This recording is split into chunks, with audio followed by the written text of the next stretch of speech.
Good afternoon all. I'm Dr. David Walker, Senior Lecturer at History at Federation University.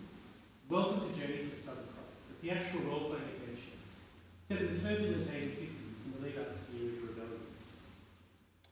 For those of you who might be unfamiliar with role-playing games, tonight our adventure will be guided by our storyteller, Shannon Nichols, who will set the scene and create the scenarios in which our characters, played by Martin Hills, Peggy Sue, Kirralie McKellar and Colin Van Newton, will engage with.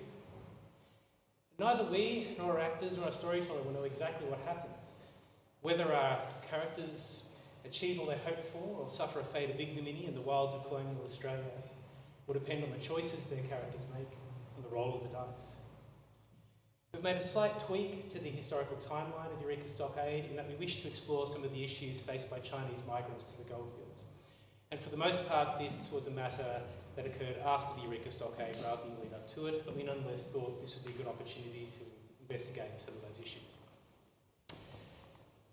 Role-playing adventure system tonight is that of Alas for the Awful Sea by Storybrewers Games, written by Hayley Gordon and V. Hendro of Melbourne. The adventure you're about to see is written by myself with assistance from Shannon Nichols. I'd like to thank our sponsors, Sovereign Hill, Guf, and of course our wonderful hosts here at the Ballarat Mechanics Institute. And with that, I'd like to hand things over to our storyteller, Shannon Nichols, and I hope you enjoy Journey to the Southern Cross. Thank you very much.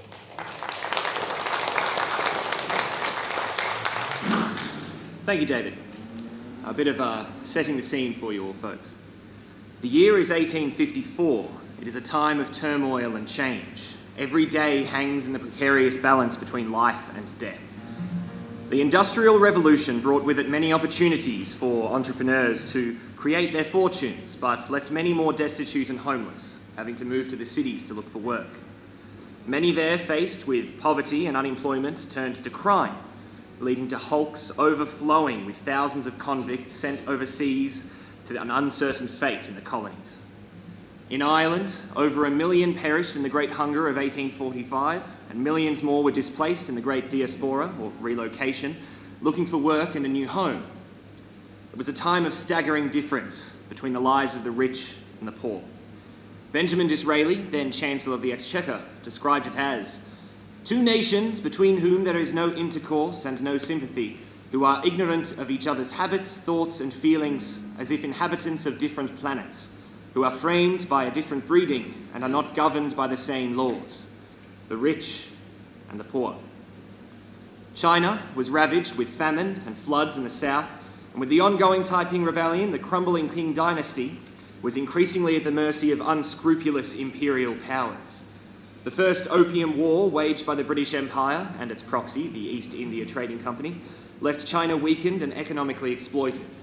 Hong Kong, under British rule, soon became a global centre for trade in the Far East. Into this chaos came the discovery of gold. Gold with its promise of prosperity and wealth, a promise of freedom from the old shackles of class, poverty and race. As the old saying goes, gold opens all locks and no lock will stand against the power of gold. With the discovery of gold in Ballarat, tens of thousands of people flocked to the settlement, displacing the original inhabitants, the Wadawurrung people, in a migration and invasion, as this colony of Victoria swelled to the hundreds of thousands in a few short years. Now to our party. You have all booked passage to Melbourne from Singapore for different reasons, and for 6 weeks you have all been in the cramped hull of a small brigantine, the Billy of Teague, running out of the Wellab Rose whaling company out of Sydney. In a small living space with cramped living quarters below the deck have left little room for you for privacy. Unfortunately, being able to come out onto the deck gives you some time for space to stretch your legs so long as you keep out of the way of the crew. So let's meet our brave party of adventurers as they seek their fortunes in the remote colony of the British Empire. We can start with Mrs. Constance Wendell. My name is Mrs. Constance Wendell, a young widow come out from England after the unfortunate demise of my husband. I brought with me this locket that contains a lock of my late husband's hair, as well as I bring my knowledge of herbs, plants, chemicals, and the human body. Miss Lily seems quite impressed by my skills, and I can't help but show off in front of her. And it seems to me that Mr. McCallum is doomed to self-destruction. Speaking of Mr. McCallum, would you like to introduce yourself next, sir? Aye. Caleb McCallum, a published philosopher and poet known across the land. I'm setting out to sea to make a name for myself. There are no truly great minds in this new land, and I'd like to be one of the first among them. On our journey so far, I've become quite fond of Miss Lily. I've been studying her in secret. She's fascinating. Arthur, he's a bit strange. I convinced him I could speak with birds, but he's all right. That Constance woman, I don't really trust. I don't like the way she looks at me. She frightens me a little bit, to be honest. Very good. Now, Mr. Burr, would you mind introducing yourself? Arthur Burr is my name. I was a hunter and a gamekeeper back in England until I was cruelly fired from my job. I went to London for a while, but that wasn't really for me. I heard about this strange land of Australia with weird animals and open spaces that are untamed, so I hopped a ship and now I'm on my way. I met these fine folk on board. Mr. McCallum here, he seems to share my enthusiasm for ornithology. Miss Lily was most forthright when we had to deal with a opium dealer on board. And Miss Constance, Miss Wendell, well, she's got many attributes that one could admire. So, yes, I'm looking forward to getting to port. Thank you very much, Mr. Burr. And finally, Miss Lily, would you mind introducing yourself? 你们好. My name is Hong Chunhua, but maybe it's easier for you to call me Lily. I am originally from China, but have lived in Singapore for many years now.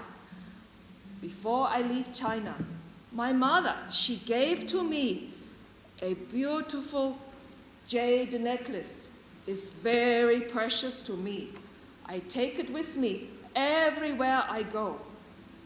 In Singapore, my husband have business, but when he died, 3 years ago, I take over, run the business, and now I am on my way to Ballarat to start a new business there.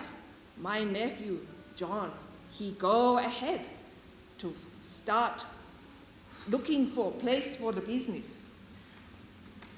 When I was in Singapore, just before I leave, I meet Mr. McCallum. He was very kind to me. He pretend to be a partner because another merchant not want to deal with women. So that made me think, while I am on the ship, maybe Mr. Burr could be a good business partner for when the white people do not want to talk to women or Asian. Thank you, Lily. Now, after 6 weeks at sea, the walls and the hold of the ship have begun to close in, and the conditions have become progressively worse. The grime is building up in your clothing, and the living space is it's quite right, to put it mildly. Food and water is deteriorating, turning stale, and it's filled with flakes of mould and small living creatures that you have to grit your teeth to avoid as you drink. And the ship's biscuits are filled with weevils that you close your eyes to ignore, helped by the dim lighting below deck. Fortunately, there is rum, though it is jealously guarded by the bosun. The taste of dry, salted meat is gotten pretty old, but you can at least afford in your cost of passage to have the occasional jealously hoarded egg. Now, over the course of this time, we've had a few exciting adventures happen already with our party. A week ago, there were some tumultuous events at sea, bringing the party to the attention of the captain, the bosun, and the rest of the crew. The party lost some of their most precious belongings, and in the course of investigating the culprit, they uncovered an opium ring aboard the ship. The watchman on the ship, a Mr. Gibbs, had been pushing the narcotic to several crew members in exchange for money or stolen valuables. The party revealed his crimes, however, his associate, a sailor known by the name of James the Soldier Doolan escaped judgment with his charismatic manner.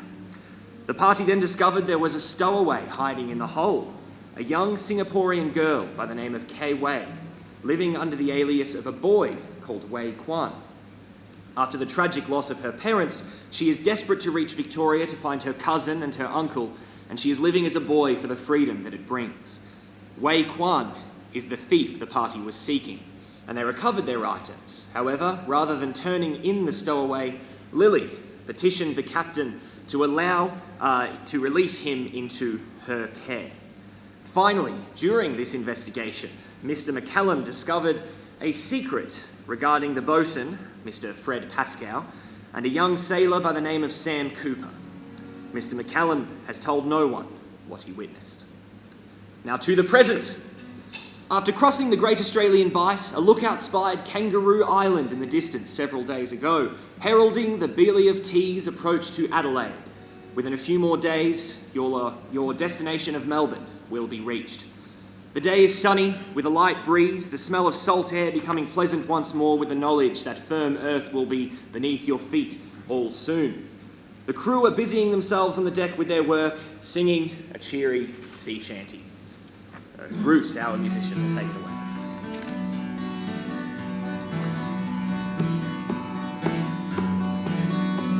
There was a ship that put to sea, and the name of the ship was the Billy of Tea. The wind blew her, bowed it down, oh, blow my bully boys blow. Oh, soon may the weatherman come to bring us sugar and tea and rum. One day when the time is done, we'll take our leave and go.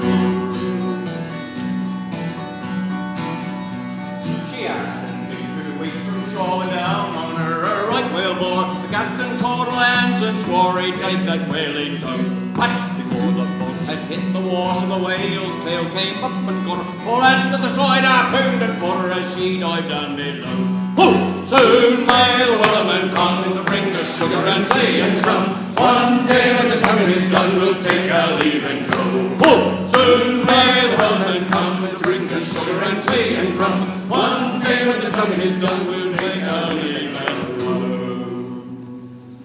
Thank you very much. Now, to our party. You are all standing on the deck as you go by the coastline, enjoying the spectacular scenery of cliffs along what is ominously becoming known as the Shipwreck Coast. Occasionally, the vegetation on the cliffs along the shore allows a glimpse of remarkable and strange animals that even you, Mr. Burr, have never seen before. Occasionally, a crewman shouts out to point at the strange creatures or to herald the passing of a whale or some other sea life. The air is filled with the sound of seabirds and the crewmen singing as they work.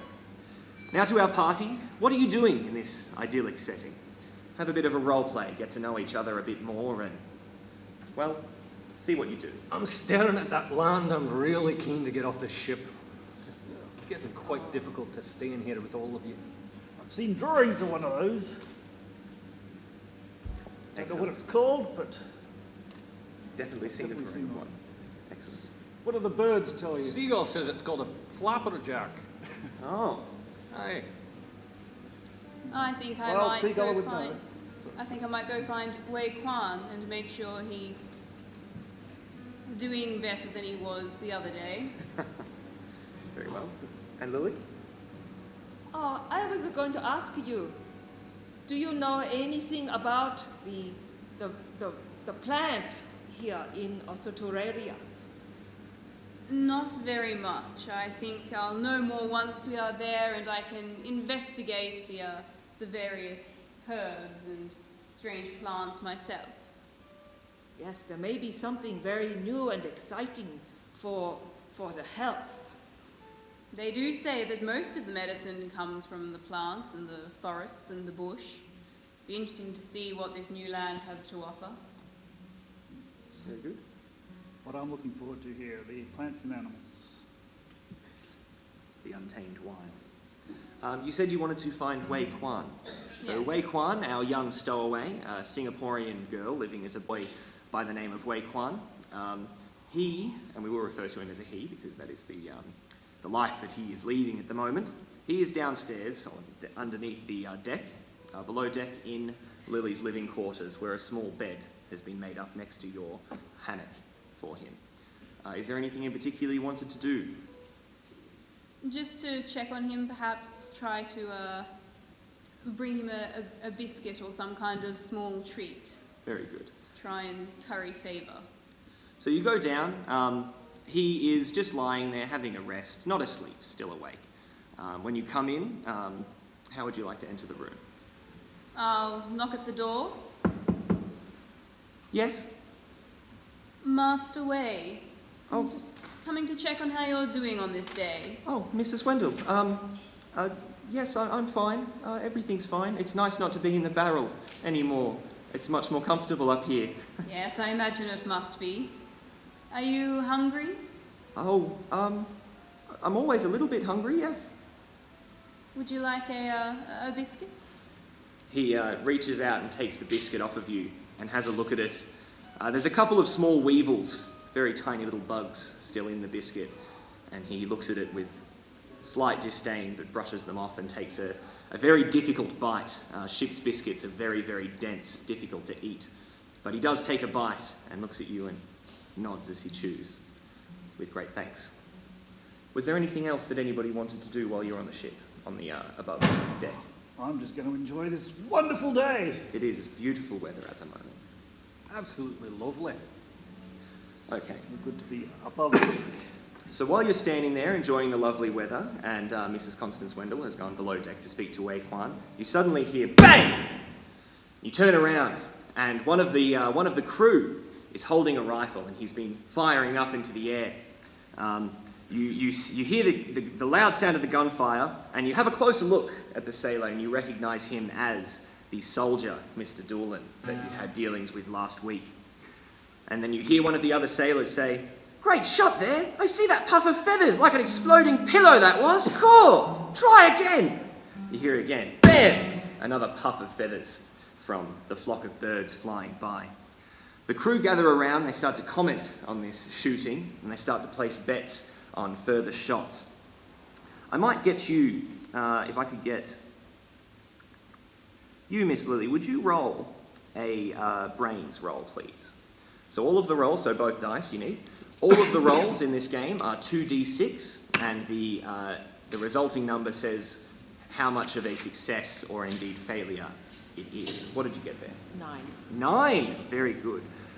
So 9 is a partial success, generally speaking. 10 is a full success. So with a partial success, I'm going to get that you notice that although the weather seems quite nice here, in the distance there's a few clouds, but it doesn't seem to be anything too concerning. You're not much of a seafarer yourself, so you don't really ascribe too much to it. The sailors themselves don't notice this at all. They are quite focused on the gunfire.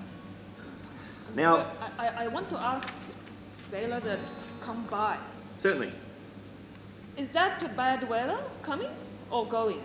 Well, it could be. I don't know, I'd have to talk to the bosun.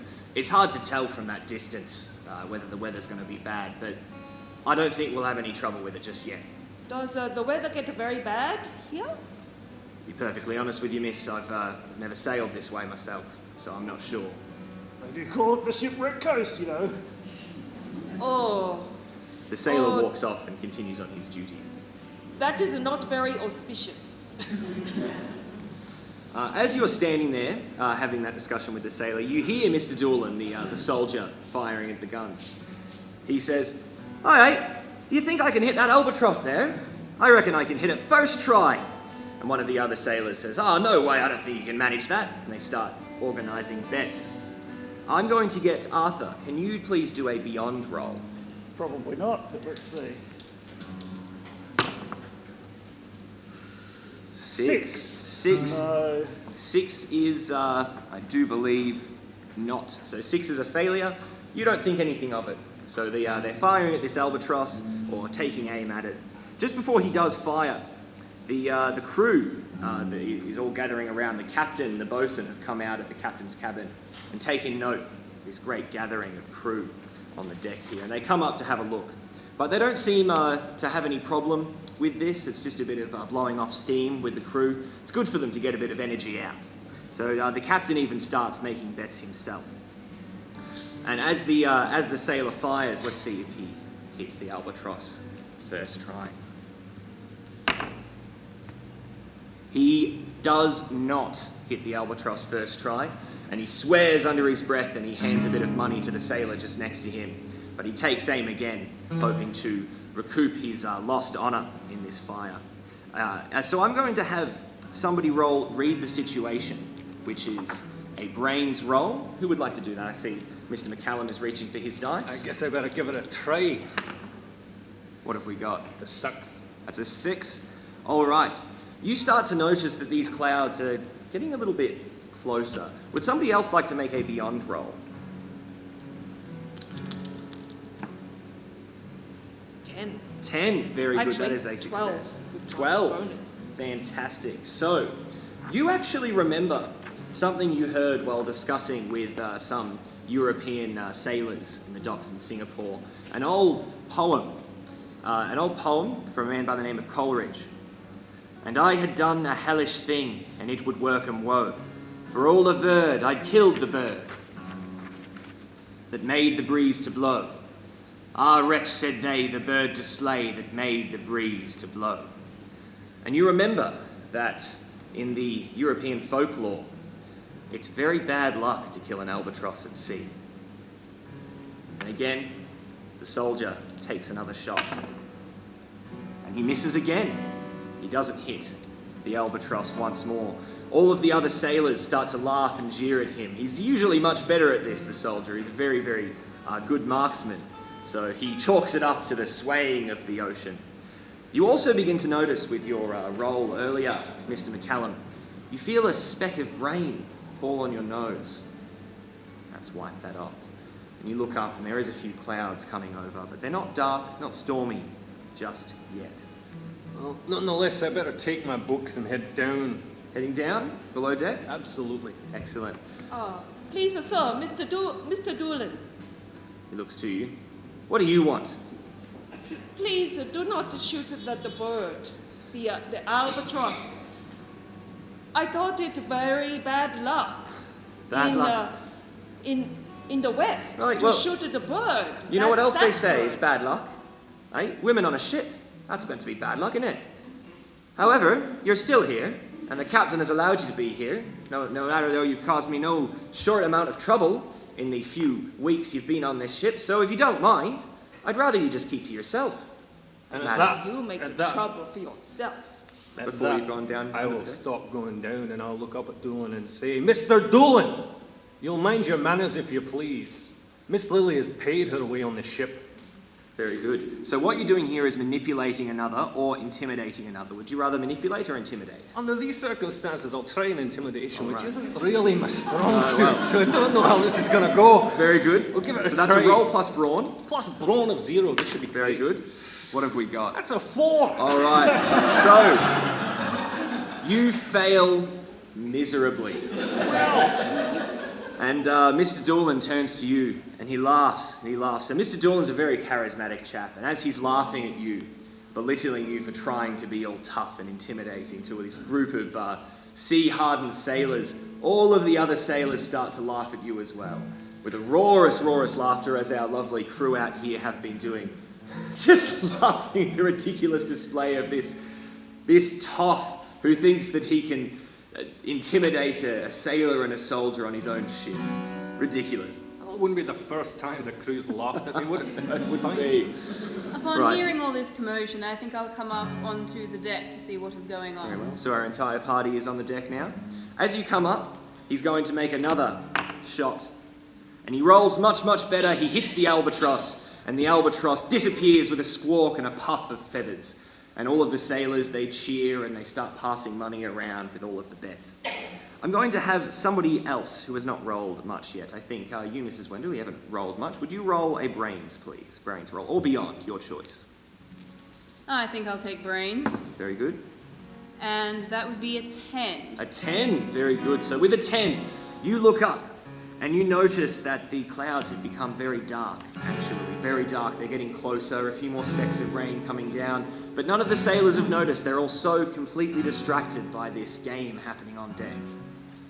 Who's the highest rank on the deck? The captain is standing about 10 feet from you. The bosun is right next to you. I'd like to walk up to the captain and point out the weather and see if he seems as intimidated by it as I do. Very well. So I will be betraying the captain in this instance. Please do approach. Sir, have you noticed the clouds? Mrs. Wendell, no, I haven't noticed the... Oh. And he looks up and looks at the clouds and he says, this doesn't bode well. That was what I was afraid to hear. Mr. Pascal! Mr. Pascal, the bosun, standing next to him. Aye, sir. I suppose we should start preparing, bringing in the sails. He starts calling out to the sailors to stop their game and start getting ready for a potential storm coming in. All of the sailors start rushing about the deck, all of a sudden realizing how much of a precarious situation they are in. And the swell starts to build. All of a sudden, almost out of nowhere, the clouds come over, it starts raining, the wind picks up as the sailors suddenly start to struggle bringing in the sails. It's very, very uncommon for a storm to come in so quickly. The water crashing by the side of the ships. The ship is now rocking. You're all struggling to keep your feet. I would like everyone to roll a balance, please. So balance is the statistic that is your ability to act under pressure, but in this instance, it is literally you're keeping balance on deck. 7. A 7, so you do manage to keep your balance with some difficulty. 6. A 6, you fall over on the deck. So you are absolutely struggling. A nearby sailor helps you back to your feet, but he can't stay with you. He has to rush off and do some more work. How did we go over here? 5. 5. You also, the ladies with their dresses are having a lot of trouble keeping their balance on the deck. Also falling over, being helped by a sailor back to your feet. I'll rush over and help us first. Rushing over to help. Excellent. Thank you, sir. That's an 8. An 8. And again, you do manage to keep your footing, but you are struggling. It's rather difficult. You start getting rocked around more and more. You think getting closer and closer to the cliff's faces, which is very, very concerning. You see the captain and the bosun have gone back up to the ship's wheel, and they are struggling a great deal to keep in control of the ship. You also realise that you've probably hit a few rocks that are underneath. Nothing to destroy the ship just yet, but you're a bit concerned about what may be happening below decks. So you actually do realise that you hear some quiet wrenching and crashing as you get closer and closer to the cliffs. On deck is absolute pandemonium. The bosun standing next to the captain at the helm. He's calling out, directing the men, directing the crew to work in the rigging, bring in the sails, bring everything in, but it's just not working. The power of the gale is knocking you all around, thunder rolling around in the distance. The bosun actually sees young Sam, who we mentioned that Mr. McCallum knows something about Sam and the bosun, Mr. Pascal. He sees him struggling to secure the foresail from halfway up the mast. Sam slips and falls and gets caught with a piece of rope wrapped around his ankle. The bosun, Mr. Pascal, shouts to him and rushes towards him. Now at this point, ladies and gentlemen, a few things happen all at once. As Mr. Pascal rushes from the helm to help the sailor, Mr. Sam Cooper, the captain is swept from his post at the wheel. The wheel wrenches out of his grip and he's thrown onto the ground. It begins to spin out of control, causing the ship to sway even more aggressively towards the cliff face. At the same time, the hull is becoming flooded. You hear screams for help from below the deck, and you realise that below deck must be slowly, or indeed very quickly, filling with water. Very dangerous for anybody that's under there at the moment. The bosun is now caught between the mast and the foresail. His arm is getting tangled and crushed between a piece of mast that has fallen off just as he's headed towards Sam. Sam is screaming a cry of anguish and pain, and he's trying to climb the rigging, get out of the rigging and untie himself to go and help the bosun. So you can go and try to help them if you wish. Also, the soldier, Mr. Doolan, has basically read the situation here. He realises that this is the end of the ship, potentially, and he's rushing to the nearest boat to lower himself into the swell and try to row onto the shore. And another lifeboat has broken loose and is now sliding across the deck, threatening several other sailors. So there are 4 things happening. 5 things happening. The captain swept from the helm. The hull has been breached, and underneath below deck is filling with water. Mr. Cooper, Sam Cooper, is trying to help the bosun as he is trapped. The soldier is trying to flee, and a lifeboat is threatening the sailors on the deck. What would you like to do? Well, I'd like to help Sam and Mr. Pascal. We've become not close exactly, but I like to think that I'm a little bit closer to them than the rest of the crew. Certainly, there is a relationship there. So you would like to help Mr. Pascal. So let's resolve this before we get on with the next of the party. So, you'd like to help then. That is going to be an under pressure roll, if you would roll that, please. So that is acting under pressure. So roll plus balance. What have we got? Plus balance, that's another 8. 8, very good. So you falter, buckle, or break, but you do manage to help them. So what I'm going to do, I'm going to offer you a choice. You can help Mr. Fred Pascal, the bosun, or you can help Sam Cooper, the sailor, but you cannot help them both just yet. Who would you like to help? I'll help Mr. Pascal. I have a feeling he'll be more useful. Should I be able to help him? Very good.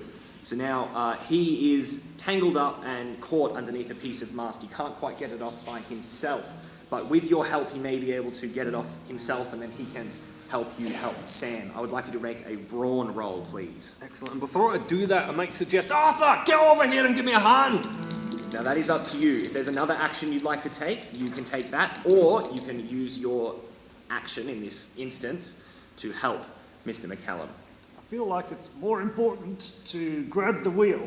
Grab so the that wheel? we don't steer directly into the cliffs. Very well. Hey, you do that, I'll do this. Okay, so you call to Arthur, and Arthur doesn't hear you over the pandemonium. He's rushing straight to the wheel. We'll do that one next. Should have set one of the birds. That's a 10. That's a 10.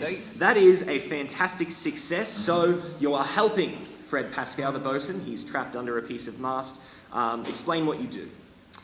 He's under the mast. I take my cane, which of course I had with me on the top deck. Struggling? Going out for a Very good, very bit good. of air. And I use it to leverage the mast and lift Very it good. up off of him. Very good. So with your help, he manages to get the piece of mast off of him, quickly unties the rope, and he turns to you and says, "Thank you, Mr. McCallum. Thank you. Now quick, help me with this gentleman." And he runs over to Sam, and between the two of you, you quickly untie Sam Cooper. Very good choice, helping the bosun first, and you do manage to save him. I like to think I only make good choices. Well, let's see if that pans out for the rest of the day. As you are doing that, simultaneously, Mr. Arthur Burr is rushing to help the captain. Well, Tell us grab what the you wheel do. before it. Okay, so it is already spinning. So to grab the wheel, I'm going to get you to make a brawn roll. Nope. Doesn't bode well. That does not bode well. Oh, 10. But that does. 10. Is that 10 plus anything? Oh, it's 10. It's with 10 the plus. with the plus. Excellent. So with a 10, that is an excellent success. Explain what you do. Grab it and wrench it back in the other direction. You wrench so, the wheel back. Excellent. So you are still struggling. I will get you to make another brawn roll in a moment, but not just yet. So you are struggling with the wheel to keep the ship in some semblance of order, as it does, even despite your best efforts, it is still veering towards the cliff's face. And ladies, what will you be doing in the meantime? I go down to the Below cabin deck? and call for my, well, For Wei Quan? yeah, for Wei Kwan, my, I guess, adopted. In a manner of speaking, yes. Okay, I'm going to get you to make an under pressure roll. And this is to maintain your balance as you go below deck. Ugh. 5. 5. With a roll of 5, you are going to be heading down, but very much struggling to keep your footing. It takes you a little while to get down there, and as you actually get to the stepladder to go below deck, you actually fumble and fall down the stepladder, and I'm going to get you... You've got a pencil there, Lily. Excellent. I'm going to get you to shade in. You've taken 1 point of harm. So, health in this game is a little bit different to some other role-playing games we might know. Each character on their sheet has a sort of compass with 4 quarters to it. If you fill in 1 point of harm, that's minor damage. 2 points, that's considerable damage. 3 points, you're in trouble. 4 points, you're probably dead. So we do have to be very, very careful with that little bit of damage you've received there. But you are now on your below deck. Very quickly, you've managed to get below deck. And so now, we'll let you'll brush yourself off, and I presume head to your quarters. Yes. Very good. Wei Kwan! Yes, We help! must go onto the deck. The ship, it may be sinking. So Wei Quan quickly opens the door, and he's also struggling to keep her feet, or his feet indeed, and takes your hand, and I presume you start heading back up above deck? Very good. So I'll get you to make another under pressure roll, please. And I'll make that one 4. Ooh. 5. 5, another failure. Fortunately, Wei Quan rolled very well. So you are struggling to keep your feet, and in a strange twist of your expectations and what you wanted to do here, Wei Quan is more helping you up to the top, above deck, rather than you helping him. So you do eventually start heading back to above deck. And Mrs. Wendell, what will you be doing? So what is still happening that has not been resolved is the ship, the boat, sorry, one of the lifeboats is moving across the deck, and the soldier, Mr. Doolan, has taken the other lifeboat and he's trying to get out of here. Well, perhaps I ought to try and stop the soldier from deserting the ship. Very good. Very unseemly. And how would you like to do this? I would like to appeal to his sense of duty. Very good. Good luck. All right, I'm going to get you to make an action of manipulate other, which is roll plus beauty, please. So beauty is the charisma stat. It doesn't necessarily mean your literal physical beauty. It's also your charisma, your ability to convince people to do what you want them to do. So that will be a 10. A 10, that is a great success.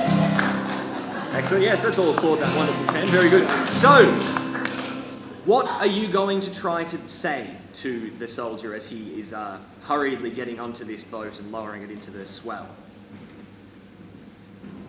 Sir, a true mother would never desert her children, and a true sailor would never desert his ship. Don't tell me you're not a true sailor. Right. Well, a true sailor knows when everything's lost, right? And I think everything's lost. I ain't going to be another victim of the shipwrecked coast. And he continues busying himself. Is there anything else you'd like to say to him? There are women and children here, sir. Would you not help the women and children? He pauses and looks back at you. Make another roll, because this is very difficult. Is this a beauty roll This is again? beauty again. That looks like a good roll right That there. will be a 13. Right, well done. Okay. Unlucky for some. Yes, I love when these things happen. So, he turns to you and he stops, and the last thing you said about the women and the child, there is only one child on board, but he does stop, and he says, right, fine. For the sake of the women and the child on board, I will stay.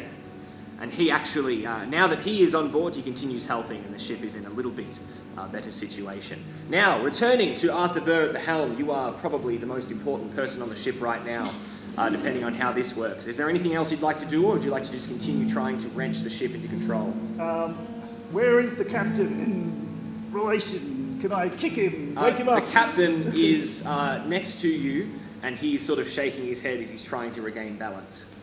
All right, well, I think I better hold on to the wheel until he can right himself. I All can't right. really help his concussion Let's see how the myself. captain goes. He goes all right. He does manage to right himself, and he says, thank you, Mr. Burr, thank you, but quick, you best go help everyone else, quick. And he grabs the ship's wheel off of you and sends you to help down on the deck. I will try and secure the loose boat then. All right, so you're trying to secure that loose boat. The storm has gotten stronger as you do this. Fortunately, because the captain is back at the helm, the boat isn't as much of a threat and everyone's able to work around it somewhat. But the storm is still getting stronger and stronger. Eventually, you realise that there is no way to save yourself from somehow being run aground. But with your excellent work, your good decisions, and your, frankly, fantastic rolling, the ship will somewhat be saved. Eventually, you hear the captain calling out to his crew, "Gentlemen, we will be running aground! Everyone quick, find somewhere, shout out to us! We need to find somewhere safe!" Now you look towards the shipwrecked coast, this high, sheer cliff face. It doesn't look like there's a lot of safe places, but I'm going to get you to roll brains. Who would like to roll plus brains? And somebody can roll to assist if they wish. I'll give it a try. Would anybody like to roll to assist Mr. McCallum? I might help Mr. McCallum. Very good. Do you have any bonds with Mr. McCallum? I do indeed. Okay, so the bonds are those things we in the introduction, as the characters knew things about each other. Each bond, if you're assisting them, or indeed trying to make things harder for them, then however many bonds you have with them gives you a bonus. So roll plus bonds, Mrs. Wendell. 9 That's- and brains, that's 11. 11, and what did we get here? My roll plus bond would be 7. 7, so you get +1. So with a 12, right. And what exactly are you doing with that successful roll? I'll be looking at the cliffs and saying something like, oh, I know I wanted to get to land, this isn't exactly what I was talking about. Excellent. And perhaps say to Mr. Pascal, Mr. Pascal, is that something that looks kind of safe over there? Excellent. I'm not the greatest seaman in the world, but... So what you've pointed to is in fact a small inlet with a small sandbank in front. On looking at it, you don't think there's any way for you to easily get from that sandbank up onto the land proper, but it's better than crashing on a rock. So you call out, the bosun, Mr. Pascal, he does see you and he goes, "Oh, you're very good, lad, thank you very much." And he runs to the captain and starts directing him towards there. Over the next couple of minutes, it's very, very tense. Everyone's trying to keep their footing. Just for fun, everyone make another balance roll as I describe. Kieran, keep your footing as the captain expertly steers this ship towards the inlet. Let's see how he goes. He goes exceptionally well. How did you all go with your rolls? 5 again. Right. Fantastic. Lily, unfortunately, you with Wei Quan, your hand in yours, you actually fall over and you hit your head on a piece of flotsam sitting on the deck. You don't take any extra damage because you've already taken a little bit, I'll be kind, but you are now unconscious. Mr. Burr, how did you roll? I got an 8. An 8, very, very well. So the boat starts heading towards you, that lifeboat, as the captain is sort of quickly steering this way and that to avoid any rocks to get into this sandbank. You do very well to avoid that boat as it heads towards you, and you just duck out of the way. It just manages to catch you slightly. A slight graze. I wouldn't even count it as mechanical damage, but yes, very well done. You, Mr. McCallum, how did you go? 7. A 7, that is a success. So where are you at the moment, by the way? Are you... Wouldn't be too far from the mast, I would say, where we were Too far from the earlier. mast, very good. So you are at the mast, you managed to hold on to the mast to keep your balance. And Mrs. Constance Wendell, how did you roll? I also got a 5. A 5. Very good. So you're actually on the deck, and the boat that Mr. Bird just ducked out of the way of manages to knock you over, and you fall over. Not unconscious, but take 1 point of damage. You are certainly, for the moment, out of action. Okay. Now, so as the captain expertly is steering the ship, eventually you all hear a terrible wrenching, tearing sound, the splitting of wood as you run aground, and you all get jolted. And even those of you who rolled well at this point, you are on your feet. Wei Quan falls over, but then quickly stands up and checks on you. But you have run aground in an inlet. And at this point, we will run over what you have managed to do. Very, very good rolling, very good choices from you all so far. Where are we at here? Excellent. Now, did you save the ship? You did. The ship is probably not going to sail again anytime soon, but it is run aground on a sandbank, quite heavily damaged, but no one's in the drink, which is very, very nice. Which the watchman, Mr. Gibbs, who is currently locked up in the hold that nobody went to check on, he'll be very grateful for you for that work. Wei Quan is above deck with you, is perfectly safe. Your belongings, which are either on your person or in the ship in your living quarters, again, they are safe because the ship ran aground rather than sinking. The captain has been saved. In fact, everyone has been saved. The soldier did not manage to escape because he instead stayed and helped you all with the ship. And what we're going to do now is have you climb off the ship and head towards the area of the inlet. So there's a small area, it's maybe a few hundred metres of just sand and brush and scrub, nothing particularly comfortable. And we have gotten to the point now, it's very cold, rainy, windy. It's starting to get dark as well. We are moving towards the evening. So we'll have you be roused by Wei Quan as we have all gotten here. All of the crew are helping any of the women and the passengers onto the shore. What would we like to do? Well, I think I would like to go and fetch my belongings, in particular my herbs and things like that, particularly if good. there are going to be any injured persons I might need to assist. Very, very good. So you first head below deck to gather your belongings. As you head below deck, it is still full of horrible bilge water. It's not very nice. It's probably about shin deep, just sort of swashing around, especially. Yeah. And the ship, as it's run aground, is sort of on an angle, so you have to work very hard to sort of keep your balance. Mrs. and Wendell, collect please let me get your herbs and things. Oh, thank you, Mr. Burr. You are I too need to- kind. very well. Get my equipment as well, so... So Mr. Burr is collecting his own and Mrs. Wendell's equipment. So Lily and Mr. McCallum, what would you like to be doing? I'll be staying with Miss Lily and helping her recovery as much as I can. Very, very good. Thank you. Thank you, Mr. Very McCallum. kind. I will ask Wei Kwan to go to the cabin and get our stuff. Yes, yes, of course. Because Runs down. he has rag on anyway. It doesn't matter. Fair enough. Okay, so for the sake of brevity, we'll say that all of these things happen. You go and collect your equipment. You climb off of the ship and you wade through the water, very choppy water, but fortunately not too deep, just here off of the ship. And you end up coming into the inlet. By the time all of the passengers and crew have ended up in this inlet, night has fallen. It is quite cold. It is quite dark. And what you have down here is is basically a pretty horrible place to spend the night. However, before you do spend the night here, you have a few options of what you can do.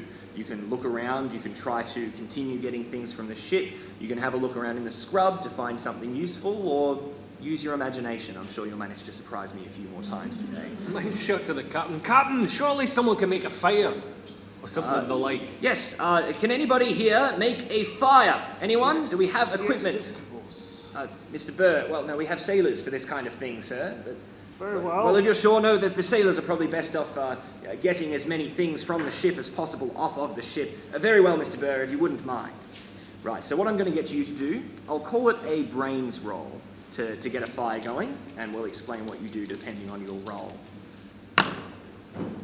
6. 7. Very, very good. That was a close one. That was nearly a failure. So you do manage to scrounge up some firewood from the scrubs and get a fire going. It takes you a little while. It does take you quite a while, maybe half an hour from start to finish to get things wet. going. It would be very wet. So you do manage to get a fire going.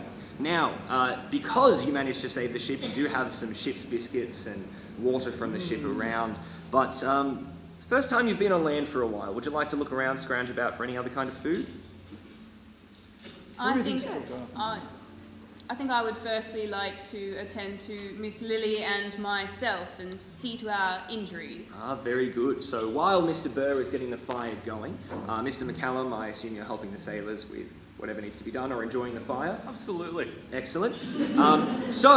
Mrs. Constance Wendell is the class of the surgeon. However, in this game, she is a herbalist. And her special move that only she can do is to heal. Could you just quickly, what's the name of your special move again? I do have it. A surgeon's work. A surgeon's work. So this is to heal each other.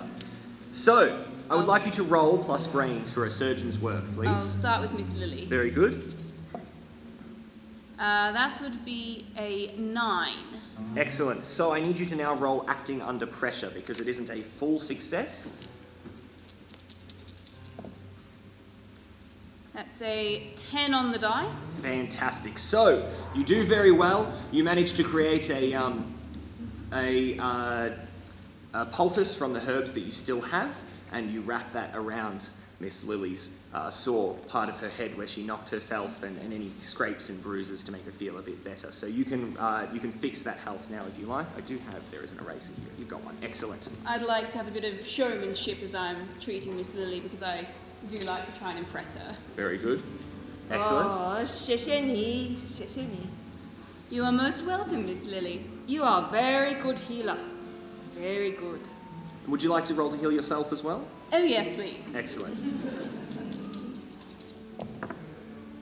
That would be a 12. You heal yourself just fine. You feel great. I'm using Excellent. your dice on my next roll. Not for balance rolls though, no. No. Have you got an eraser?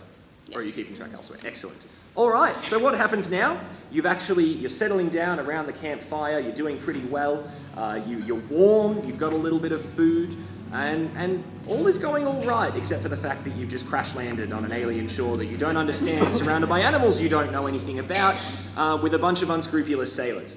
But at that point, ladies and gentlemen, we are going to have a short 10-minute interval.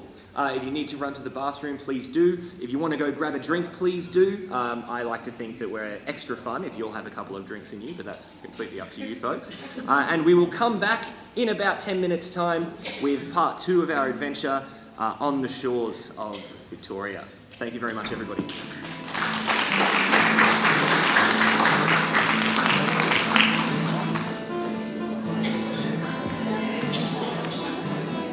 Sorry?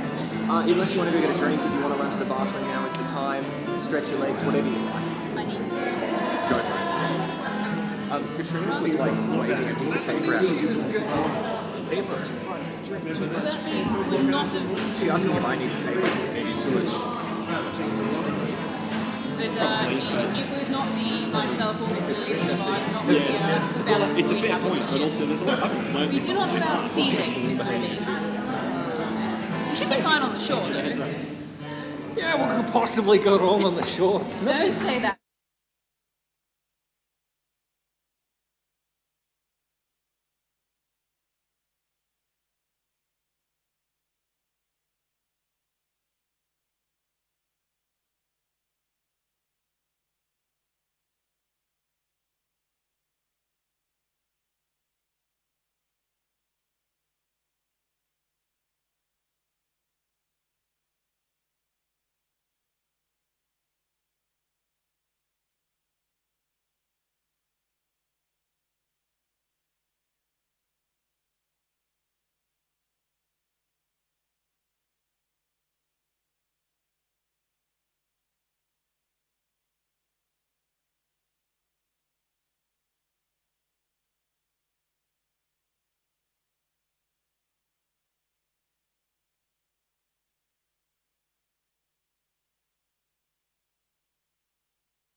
Okay. So, welcome back everyone. I hope you all went and had a drink and nice little stretch of your legs. Now, our party of brave travellers, last we left them, were stranded, lost and alone in a foreign shore. Not so cold, you did manage to get a fire going, so you've done all right for your evening. You've even managed to have a bit of the rations from the ship brought ashore, so everyone can still have a fairly plain and ordinary meal, but a meal nonetheless. And you've made the best that you can out of a dire situation. So you'd be very proud of yourselves. Very good role-playing at this time. But you do have to wonder how you're going to get yourself out of this now. The cliffs surrounding you are quite steep and sheer. You can maybe see a way up there, but it'll be a very difficult track, especially if you are carrying any of your goods with you.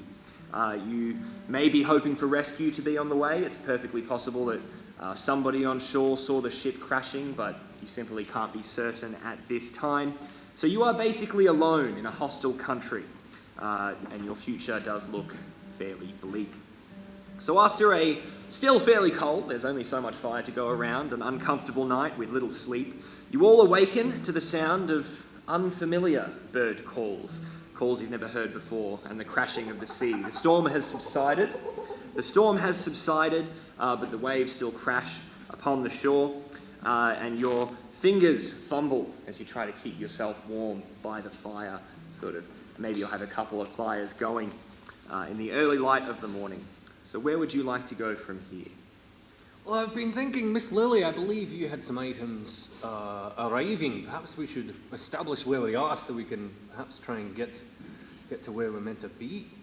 Might be a great idea. And I was thinking, storyteller, perhaps I could read the situation. Certainly. See what I might be on the lookout for to help us here. All right.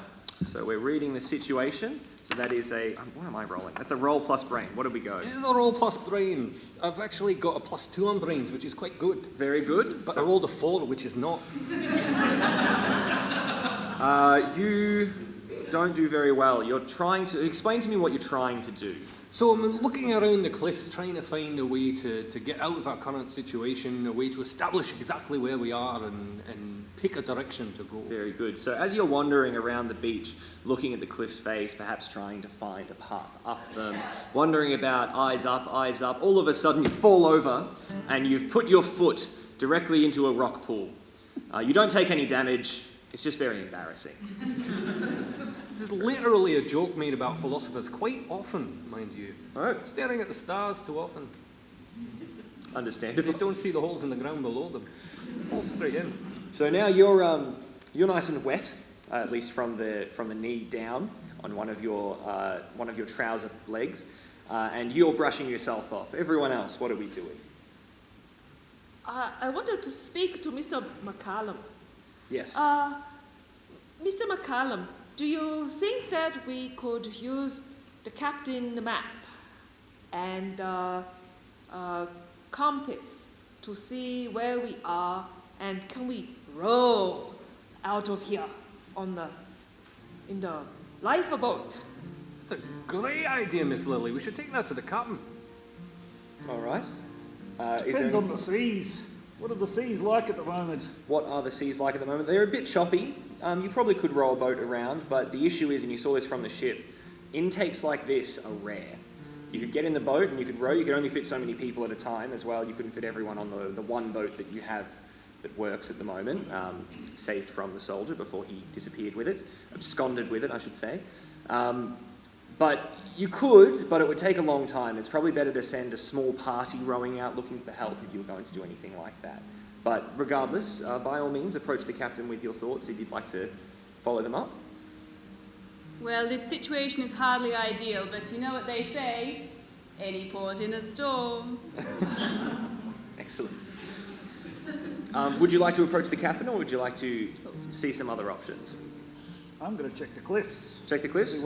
See if I can find a way up myself. I'll have you read the situation as well. So roll plus brains and we'll see how you go.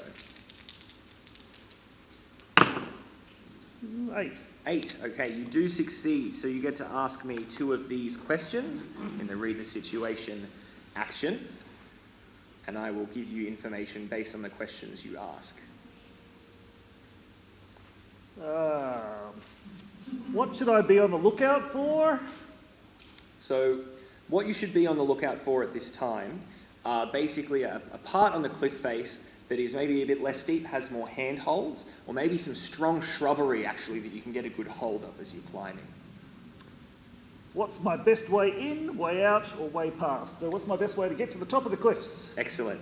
Well, what I'm going to do with that excellent question you've chosen is I will have you actually notice there is a good pathway that with some careful climbing, you will be able to get your way up the cliffs, but maybe not everyone will be able to make such a climb. It sort of depends on personal How brawn. wide their skirts are? No, the ladies should be okay. Wei Quan might have a bit of trouble, but you could probably help him. And any injured sailors, there is a few sailors nursing some injuries, they might have to stay down here and wait for assistance as well. So let's just say with that roll, you do note a path up the cliff face. What would you like to do with that knowledge? Well, I think I need to go to the captain as well then. Going to the captain? Okay, Captain Bartholomew Price is his name, I did neglect to mention earlier. Captain Price is standing over with the sailors and the boatswain, sort of discussing their options in their own little circle. They're not really including any of the passengers in this discussion. So you wander over to them. Ah, Captain! Yes, Mr. Burr, was it? Yes. Yes. How can I help you, Mr. Burr? I couldn't help but notice, you see, just along there, and that shelf there, Yes. that could quite easily lead us to the top of the cliffs, if we so chose. I see. Well, he thinks for a moment. I don't think, and he turns to Mr. Pascal, do you think that all of our sailors could make it up there? He turns and he says, no, sir, I don't think they could, but we might be able to send a party up, a few people, make sure a few people stay down here, tend to the wounded, and maybe they can get some assistance. We can get some people come back with some ropes and pull them out. Yes, sounds like a good idea. Excellent. Well, I'll tell you what, Mr. Burr. Why don't you folks head over there, and I'll send a couple of sailors with you. Mr. Pascal, why don't you take a couple of sailors with you? And Mr. Pascal nods, and he goes over and gets just a small group, only 2 sailors, and then the third is Sam Cooper, the other sailor that was with him earlier, and they head over with you towards that cliff face. Will you all be joining Mr. Burr? Aye. Yes? I will not. You will not be joining Mr. Burr? I think I should probably go and tend to the injured sailors. Very good. Mostly, there's not much that a herb or a poultice can do with them at this time. There's a couple of broken bones, they're being bandaged, but by all means you might be able to brew some tea or something. Just make a brains roll. We won't make it something to help with the pain and the swelling. That would be a 12. Can I use your dice? No, you may not. So, over the course of the morning, you do brew some tea over the fire with some of the herbs that you have, and it does help them a great deal with the swelling. But it doesn't necessarily heal them at all. It just sort of makes the experience a bit easier for them. Okay, so the 3 of you are climbing up the cliff face? Are you joining them, Lily? I not climb up the cliff. It's too high. This skirt is terrible for climbing. Fair enough. Okay, so those of you who are climbing the cliff, I'd like you to make a brawn roll. Yeah, this should go fine.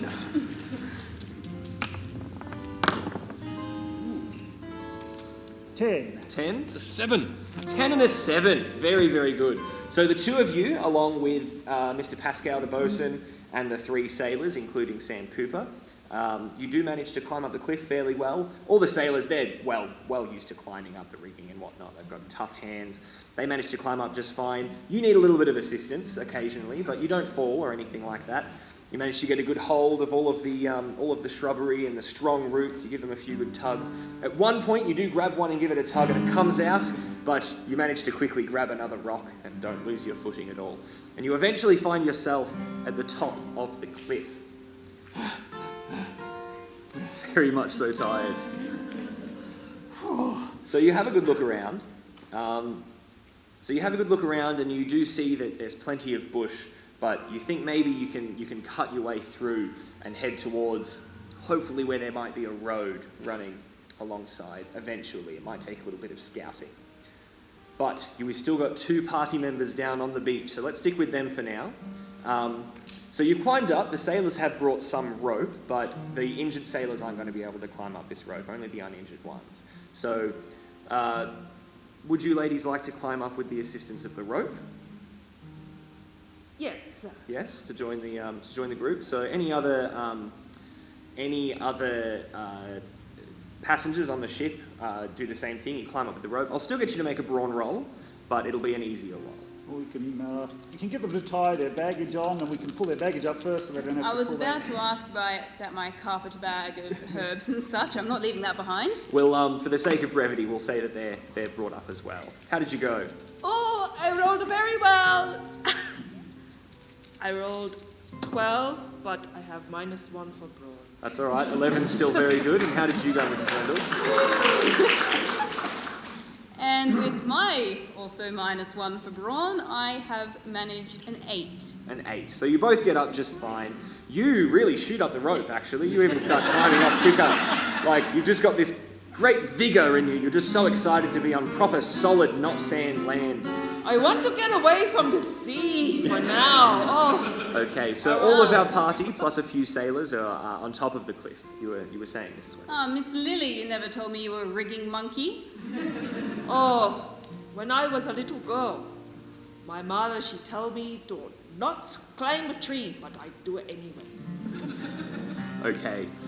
The view from the cliff tops is quite ominous. It reveals rolling hills stretching to the horizon, covered in thick tea tree, scrubby bushes, wild stunted trees. As far as you can see, you're not really sure how you're going to go travelling through this, but fortunately Mr. Burr is an established tracker and gameskeeper and woodsman, I suppose you could say. But it will be very time consuming, and you are eventually, you're going to end up covered in scratches and bruises. It's not going to be a comfortable journey. So I'm going to have you, as the most accomplished on-land tracker and woodsman here, I'm going to have you roll balance. Roll plus balance, please, to see how you go leading everyone through these bushes and scrubs. 9? 9, excellent. You do manage, you get through. You actually eventually find yourself breaking out after quite a few hours. You have shouted down to the captain what you're doing, but you're going to look for help. And after a couple of hours, you do eventually break through the thick scrub. Everyone's very covered in scratches and bruises. You're very tired, your feet are sore, you're hungry. But you do finally break out onto what you realise is a road. It's a rough track that's been sort of cut through, probably just by horses and footfall, perhaps even native animals, and fantastic. But now you've got to decide whether you want to go this way or that way. So I'm going to get you to roll plus brains. I'll give it another go, shall we? See how we go this time. Yeah, right. It's a 7. It's a 7. That's okay. 7 is a success. 7 is a success. So you sit there and you're just thinking. You think, gosh, I wish we knew which way we should go. I mean, how are we supposed to ever guess? And then you remember, after an embarrassingly long time, the sailors have compasses. So you remind Mr. Pascal that he has a compass that works on land as well as it works on sea. Sailors, they're remembering that. Come on. Because they're not the player characters. And he pulls out his compass and he sort of looks at it and he goes, hey, we've got to go that way, I think, towards the nearest town. There's meant to be Portland, I think, is quite close, one of the sailors says, and you head off in that direction. Is that the right-hand path? It's the direction towards Portland. I would not like to is the take answer the I'm going to give left-hand path, as the left is very sinister. Oh, that's true. That is technically true. Moving on. So you're heading that way. After a couple more hours of wandering through this rather still thick, scrubby brushes along the sides, so it's not a very well-beaten track. You're getting into the mid-afternoon at this point, and all of a sudden you have a rather foreboding feeling. I would like someone to roll Beyond, please. So Beyond in the actual game, Alas for the Awful Sea, is your connection to the supernatural, the otherworldly, but for the sake of our campaign, we're using it as instinct and gut feeling. 12. 12. You have a very uncomfortable feeling about the place you're in now as you're walking, and you sort of slow down, You gesture to the others to slow down. Something is wrong here. And everyone sort of stops and looks at you strangely. And then you just hear, very quietly,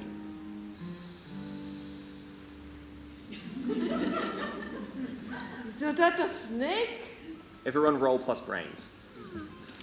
I don't know much about snakes. It's not a knowledge thing, this is more like a perception roll. This is a 9. A 9? That's a 10. good roll as well. 10? 9. 11. Okay, you all manage to notice exactly where this hissing sound is coming from. You look down to a bush, and out of the bush comes a tiger snake. This snake with brown scales, yellow belly and stripes. I need you all to roll plus balance to remain calm.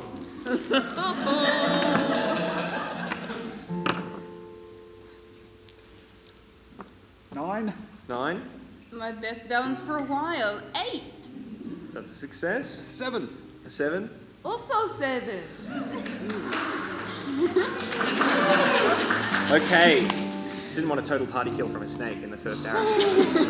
Okay, so you all do manage to remain calm, some of you easier than others. The sailors do struggle as well, but they remain calm. The most important thing to do if you come across a snake in the wild is to not scare the poor thing, because it just wants to leave you alone. So the snake eventually crosses across the path, doesn't seem to take any notice of you, and then just goes straight into the bush on the other side and disappears. And after another moment, you hear that hissing fade, and the snake is gone. Does anybody know if that snake is dangerous? I wouldn't know, said Mr. Pascal the bosun. As I said, I've not spent a lot of time here, but from what I have heard about Australia, just about everything here wants to kill you. So it probably is. Oh. Well, if we come across another one, I wouldn't mind if someone were bold enough to slay the creature. I wouldn't mind trying to take some venom for scientific reasons, of course.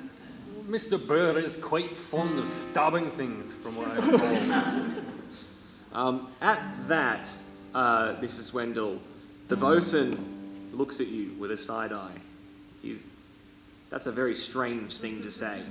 But he doesn't never know pursue what it the might issue. be used for. He doesn't pursue the issue. After a little bit longer, walking along, we're now getting to probably approximately 4 or 5 in the afternoon. You're making your way along the road, and you actually do hear a couple of horses in the distance, and you can maybe see along the road a couple of figures. And they come closer to you, and when they see you, you see them pick up their pace and start heading faster towards you. Would you like to do We shall anything as these horses wave. approach?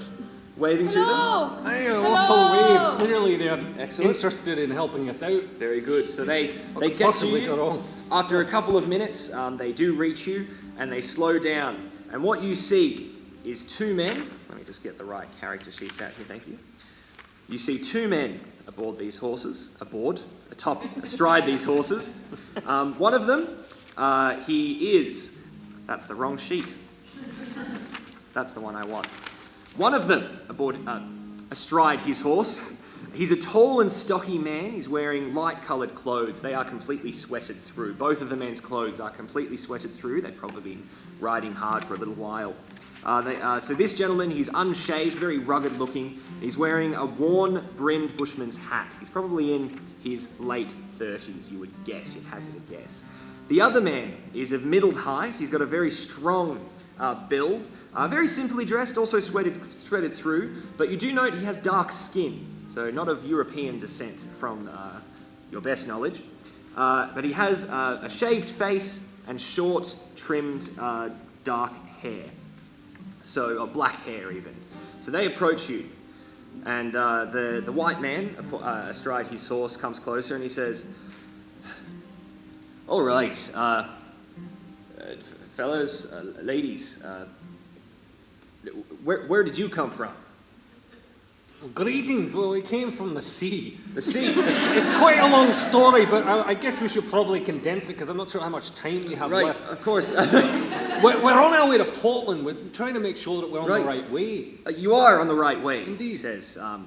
We were actually sent this way to look for a shipwreck that was reported to us just last night. We have one. You have a shipwreck. We do. Oh, I'm so glad we found you. Jacob, and he gestures to the other man astride his horse. Jacob and I, we've been looking for you. Sorry, very rude of me. Philip Dudley. Philip Dudley. Oh, reaches his hand out to you from his horse. He doesn't hop off. He reaches down to you. Lovely to meet you, Mr. McCallum. Everyone else, we can do our introductions later. Do you have more people with you, or is it just yourself and these sailors? No, we have more. Right. More survivors? More, yes. Oh, that's not very often you get many survivors on a shipwrecked coast. Well, we have many wounded. All right, well, best get our group back to our camp, and we'll send a few more people out to you to collect them and make sure they're safe and healthy. But why don't you join us? Ladies, are you all right walking? Do you need a horse? I wouldn't mind riding a horse. All right. Without another word, Philip Dudley and Jacob just get off their horses and offer them to you, and they help you mount up, presumably side saddle. I would like to try to ride side saddle. All right. Now, I have a question for you, ladies. Have you ridden a horse before?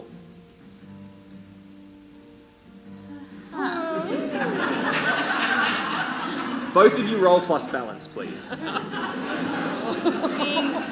Being middle class, I'm sure I have at some point. How did you go, Lily? Rules again. 10. Lily, although you have very limited experience riding a horse, you have absolutely no trouble at all controlling the beast. You're absolutely fine. Mrs. Wendell, you fall off the horse almost immediately. That was a fortunately- 3, by the way. Fortunately, Jacob, he catches you rather quickly. You don't hurt yourself at all, and he has a bit of a laugh. He's also has an American accent, and he says, "Oh, I'm very sorry about that, miss. Here, we'll help you get back up there." He puts you up, back onto the horse, and he walks next to you for a while, and he gives you a few tips on how to remain astride the horse without falling off again. And over I'll the do next, the same thing from the other side. very good. So. I think I might subtly put my other leg over the other side of the horse. Oh, how unladylike keep of it you. hidden under the dress so it still Very looks good. like I'm side saddled. So you do manage to remain atop your horse, and you continue to travel for a little while along the road with Philip and with Jacob. You do eventually reach their camp after perhaps an hour and a half of travelling. At their camp is just a couple of tents, a couple of small tents, a good hearty fire with a pot cooking over the top of it of some kind of soup, a couple more horses, and in fact there is even a cart, a carriage or a coach you could say. And there are 2 more people. There is a lady who's fussing over the pot, and just sitting up on top of the coach, sort of leaning up comfortably, is a gentleman in his 60s, you would guess, rather older. The lady is probably in her late 20s. She has very soft features, about middle height, and she's just wearing a basic, lower class, practical brown dress. And she has got just a simple day cap on as well. And the older gentleman, he's probably near retirement from the look of him. He's pretty bowed over. He's probably in his mid to late 60s even, probably just mid 60s. And he's got a balding head with plenty of scruffy hair on the side. He's sort of a bit portly, let's say, to be kind to him. Very muddy clothes. He doesn't look like he's a very neat fella. He's probably the coach driver, right? He probably doesn't do a lot of the other heavy lifting there. As you come into the camp, the lady comes over and she starts fussing over you, making sure you're okay. It's like, "Oh, are you all right there? Are you okay, folks? Oh, goodness, I heard about the shipwreck. Is there anything I can do? Do you need some food? Are you hungry?" Oh, it's been quite a time. I could use some food. "Oh, very well." And she rushes over and starts filling bowls with rather wholesome-looking soup. It doesn't look like anything restaurant quality, but it looks like after 6 weeks at sea, this is going to be the most delicious thing you've ever tasted. Let's put it that way. Jacob gets off his horse. No, he doesn't. He's not on the horse. Jacob helps you off of his horse. Mr. Dudley does the same for you, and they bring you into the camp and set you down to have a bit of a break. The old gentleman who they've said to you as they're travelling, his name is Lance Donovan. Mr. Donovan, you can call him. He's basically just napping. He hasn't really taken much notice of you sitting on the coach. And Miss Hanson, the lady, Miss Janet Hanson, she is still fussing over the food. She eventually comes over to you and gives you a bowl of the food, and you have a few mouthfuls, and it is delicious. It's simple. There's basically no flavour to it beyond probably rabbit and some spuds, some vegetables that she may have picked, but It's as good as me mum used to make. delicious, absolutely. Brings a tear to me eye. Okay. This is just so good. After so many weeks on the ship with awful food, but still food. This is the most amazing thing I ever eat. Oh, you are amazing. Oh, stop it. It's just a bit of rabbit and some vegetables I found. It's nothing to be... Well, thank you, she says. Very appreciative. So they have rabbits over here, do they? Oh, yes. Are they killer rabbits? Killer rabbits? Well, someone said everything's trying to kill us. I've never known a rabbit to kill a man. That one time... No, that was a whole separate thing. She just looks at you very strange. A very strange thing to say. But you've certainly intrigued this small group. As you're eating, Mr. Dudley comes over and he says, right, so we've been sent to help you, but there's only the 4 of us. I think what we need to do is, before nightfall, we have to get back to Portland. It's maybe another hour. We'll get there before it gets dark. And we'll set you up. You can go wherever you like from there, and don't worry, we'll send some more people back to get the rest of the crew, the rest of the survivors, and hopefully some of your belongings as well. So are you ready to go to Portland, or would you like a little bit of time to relax, and we can just have a bit of a break if you need? I think the sooner we start, the sooner we get back. Yes, I am very happy to keep going. Very well. As long as the sailors can direct you back to the shipwreck, then Yes, we're happy to go ahead. Excellent. So you all climb into the coach. The sailors stay behind with Miss Hanson at the camp, but the 4 of you climb into the coach, and Jacob stays behind at the camp as well. But Philip Dudley, he joins you, but he rides shotgun on the coach with Mr. Donovan. So he climbs up onto the coach, and then he sort of just nudges Mr. Donovan, the old fella, and he sort of snorts himself awake and goes, what's going on? And he says, Lance, we've got people here. We're taking them to Portland. Come on, wake up. We got to get here. He's like, oh, all right then. Here we go. And they take off towards Portland.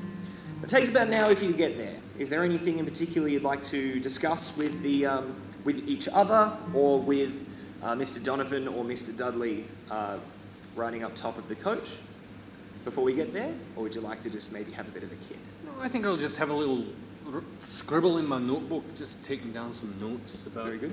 great revelations of life, the universe, and everything. Fantastic. Anyone else? As long as the ladies are comfortable, I'll settle in for a snooze.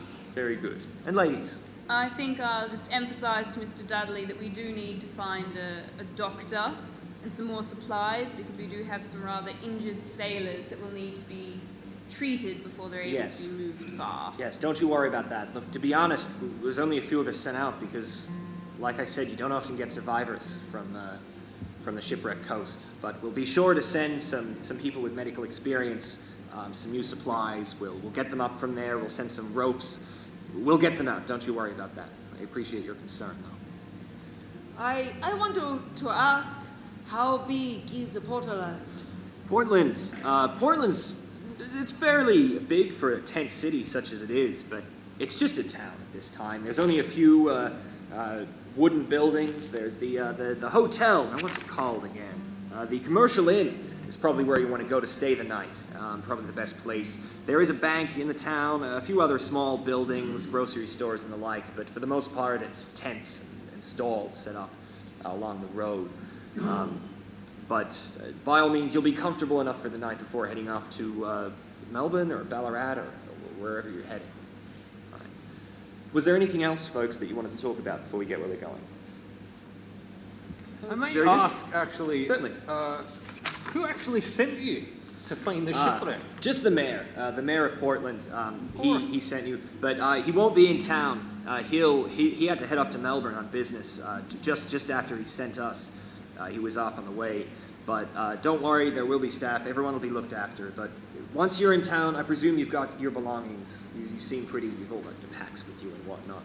So unless you're waiting for anything off of the ship, I suggest just making your way to wherever you're going, because otherwise you're just going to be waiting around for not a whole lot of anything. Oh. Seems like a great idea.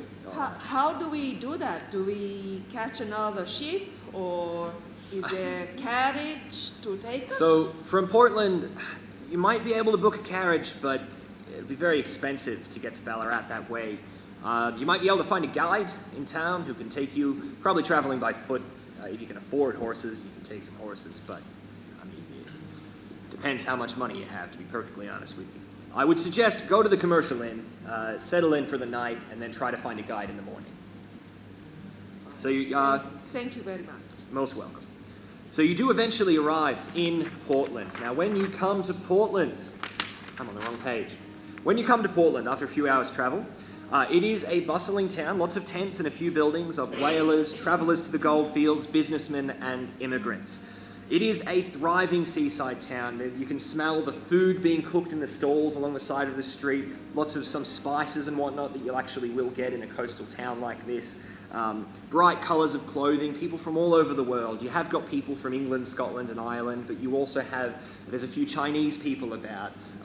You'll see there's a few American accents, Irish accents. You've got all types basically in this town. It's fairly bustling. You can hear even Gaelic being spoken as opposed to English. There's some of the Aboriginal people are on the outside of the town. You get the idea from, you've never been to this colony before, but you get the idea that they don't feel very welcome inside the white man's town. But they don't want to talk to you, they don't really look at you a great deal as you come in.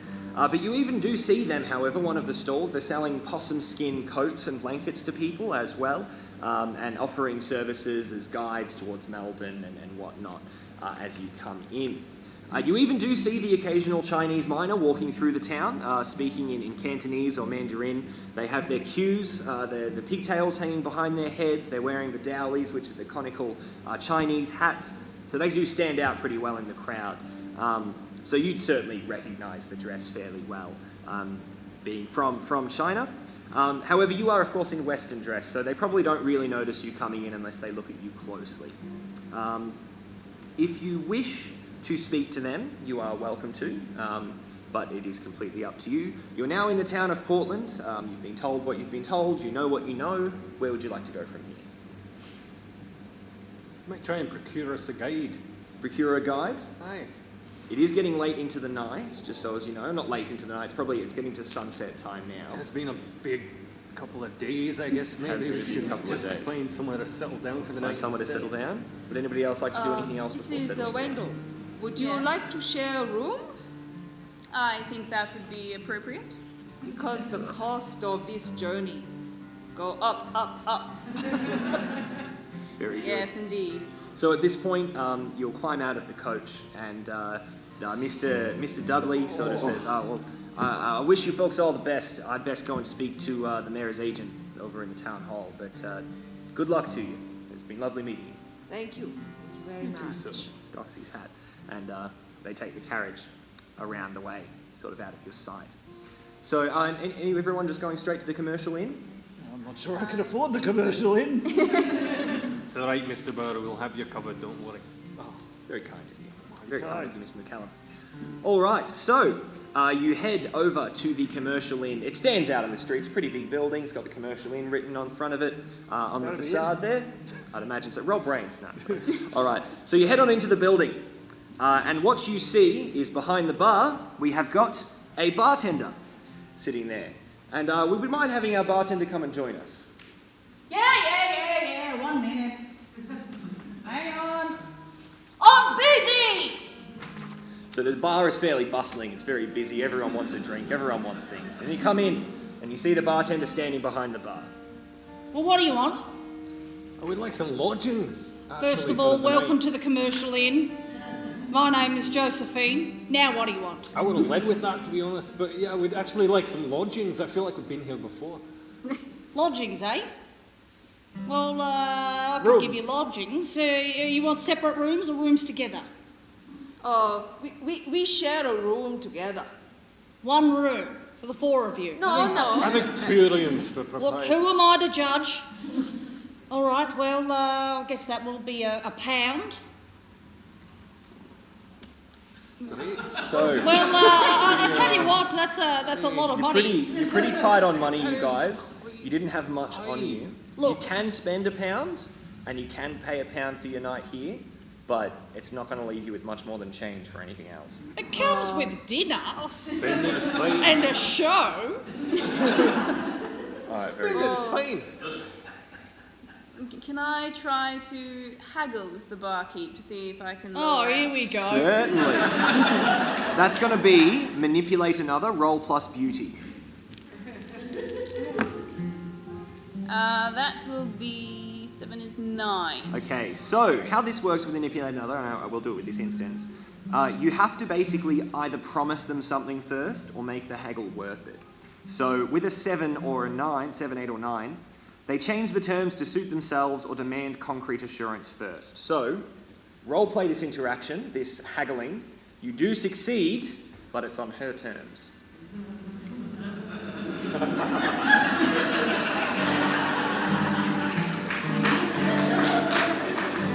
I'm not sure that was the level of success I was after. £1 does seem like an awful lot just for one night. Do you think perhaps you could lower the price a little? Otherwise we might Lower find... the price. We have just survived a shipwreck. Oh, of course you have. Everyone survived. It's the shipwreck coast, mate. You and everyone else. All right, you know what? I will take pity on you. Thank you. Quite generous. I'll give you a room for slightly cheaper. And look, you're travellers, are you? Yes. Where are you headed to? Well, We're off to Ballarat, I believe. Yes. I Yeah. tell you what, for £1, I could throw in a guide to Ballarat, if you're interested. oh, well, that would be quite fortuitous. It's great. Yes. Saves me looking for one later. What do you think? I think that It happens sounds to be my smart. twin sister. She's more beautiful than I. But she will help you. Her name's Jessie. So £1 will get you a room, warm blankets, not too lice infested. We will give you a show. We'll give you dinner, a few drinks, and a guide to Ballarat. How to say? I mean, you will need a guide. Those roads are dangerous. Drop bears, bush rangers, you name it. We have heard all sorts of stories, and we do need a guide, and I think this would probably be our best option, would it not? Yes. Perfectly Oh, suitable. she's going to love you. Absolutely. Excellent. She really is going to love you. You're so well dressed and wearing pretty shiny things.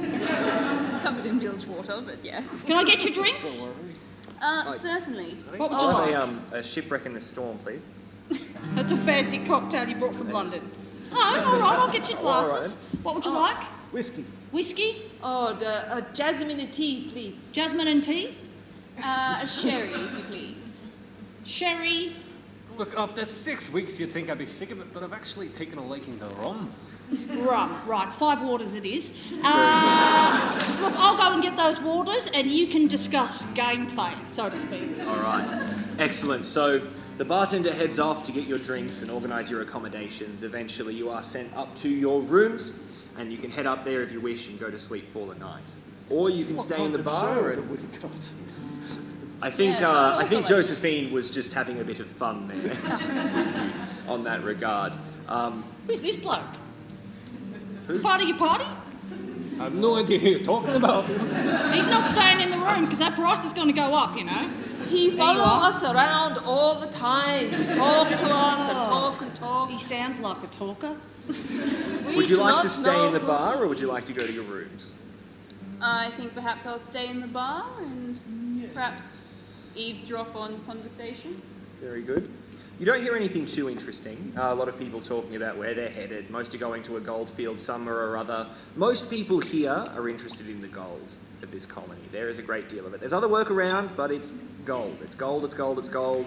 Some sailors are coming in and they're heading off again. Some sailors are even discussing how they're like, you know, I reckon if I just left the ship and headed to Ballarat or somewhere like that, I might have a better run of things. But nothing particularly stand out to you. So we can't get much intelligence about the road ahead. Intelligence in a bar in Portland? Hang on. Sorry if anyone's from Portland, that was a bad joke. I'm No, from nothing like that. Portland, mate. Sorry. Anyone been to Ballarat and come back that we can ask? Well, you what can the talk road to is me like? about it if you like. I've got a sister. She can help you to Ballarat. She's been there many times before. Those roads are dangerous. We could probably just save on time and have that conversation with her tomorrow. We probably could. Yes? Aye.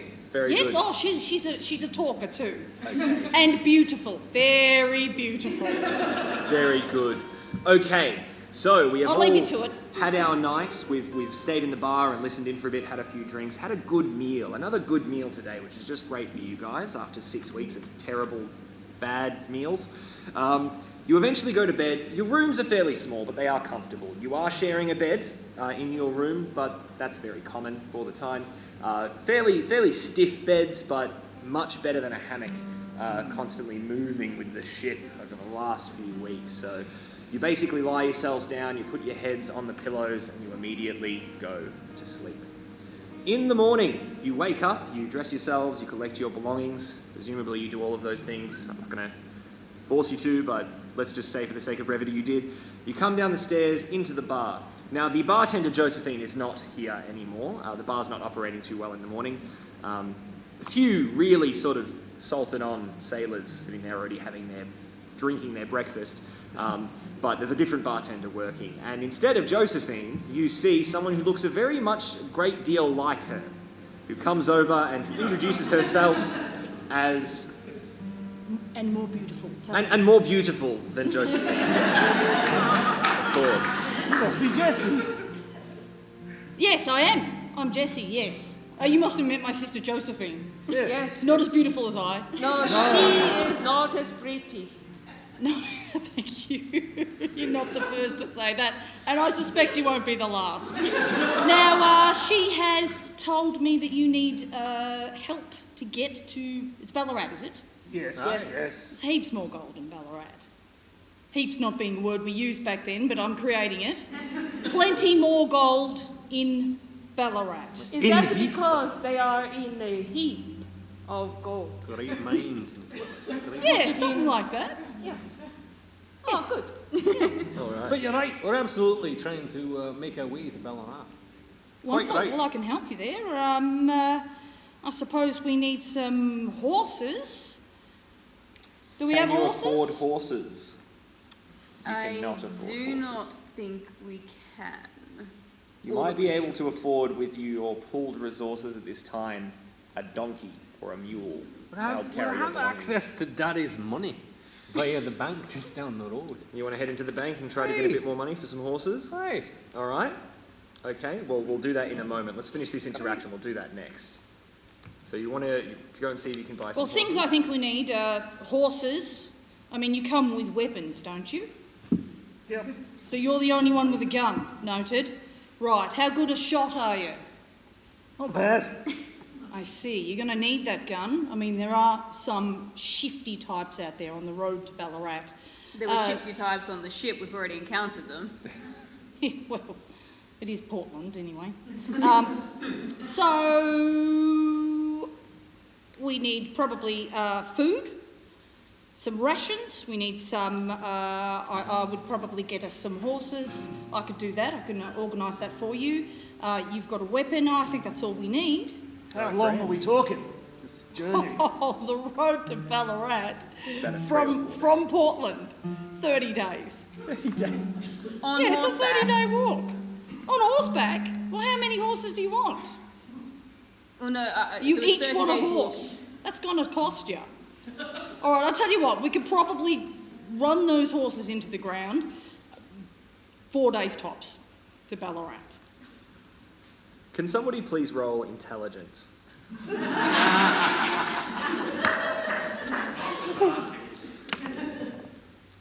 Oh, what's that get you? 7. You're not sure enough to make an issue out of it, but from the look of maps and whatnot, unless the terrain is really rough, Oh, it's Ballarat rough. should not be more than a 4-day walk by foot. But you're not certain enough to pick her up on this. Aye, she's But it's the in the back of guide. your I'm head. sure she knows exactly what she's talking about. All right. Trust me. So, moving on, you let's say you split up into food, some rations and whatnot. Caleb, you are heading to the bank. Aye. So you head into the bank. Now, what we're going to do here is we're going to have you roll manipulate another, so roll plus beauty, to try to get, to convince them basically that this money that is fine, they can give you some money. You've got father who's wealthy in another country and they'll be able to sort Absolutely, it and out. to be clear, my father is quite wealthy. Very good. He runs a law firm back in Scotland. Oh, very good. He wasn't too great about me becoming a philosopher or a poet for that matter. He's not quite proud of me in that sense, unlike the pride he has in my perfectly authentic Scottish accent, for example. That, with beauty, you say? With beauty. That's a 12. A 12. Well done. Excellent. So you go into the bank. We won't do this for the sake of brevity again. You go into the bank and you do manage to convince the teller there of the truth of your claims that you have from a rich family. You have all the right details to get, and they do loan you £5. Great. Which is plenty enough for you to get a couple of horses and pay for all of these goods and have a little bit of extra spending money yourself as well. All right, so then we'll all gather. It's still early morning. It's maybe 10:30 a.m. at this point, and we're at the edge of Portland. You all ready to go? Before we leave, I want to go and talk to some Chinese people. So they're just sort of all around. There's some running stalls. There's some gathering. They look like they're about to head off towards Ballarat or somewhere else as well. Who would you like to approach and how? I talked to someone run the stall, Okay. and I want to buy some provisions, maybe some clothes for Wei Kwan and some shoes, Very good. and ask as well, is it really 30 days to walk to Ballarat, or is she maybe lie to me? Okay. Now, this conversation would be happening in presumably Mandarin or Cantonese. As such, I'm just going to speak with my normal voice because I can't speak Mandarin or Cantonese. So, yes, welcome, welcome, and sort of looks at you twice. It's odd enough to see a Chinese woman in Victoria, but to see a Chinese woman wearing Western dress gives them a second. They sort of go, oh, okay. Welcome. What would you like to buy? I would like to buy some clothes for this little boy. Very good. Well, we have got here, how much are you willing to spend? Not much. Brilliant. We must save the money for get to Ballarat. Very good. So, after a bit of chatting with this stall owner, they do get you a nice new shirt for Wei Kwan, and some new trousers and a simple pair of shoes as well. Previously, Wei Kwan's been running around in bare feet. So just some nice little shoes. Cost you a little bit of money, but you have got a little bit of money, so you're doing fine. And I hope I barter, haggle, Certainly. right down. As a merchant, let's say you do manage to lower the price by a little bit, but money is sort of an abstract concept, and alas for the awful sea, so we're not tracking it, but absolutely you do manage to haggle that price down just a little bit. Did you want to ask anything else? Yes. We have a guide who tell us 30 days to walk to Ballarat. Is this true? 30 days? 30 days? No, it would be maybe 4 or 5 at the most if you're a bit small. That's a bit strange. A So, guide? have you been to Ballarat before? Or do you know landmark and things we should look out for? Well, you just have to follow the road, really. You do have to be careful. It can be quite dangerous. But, you know, you'll occasionally pass by a gold escort or something like that. You know, there's a few trees. You've got to look out for these mountains. But mostly just follow the road and you should be okay. But I would take a guide with you, certainly. But this is the guide that tell us. Perhaps it was just their strange sense of humour? Or maybe they want to take more money to rob us. To rob you? Well, you know, overcharge. How much are they charging?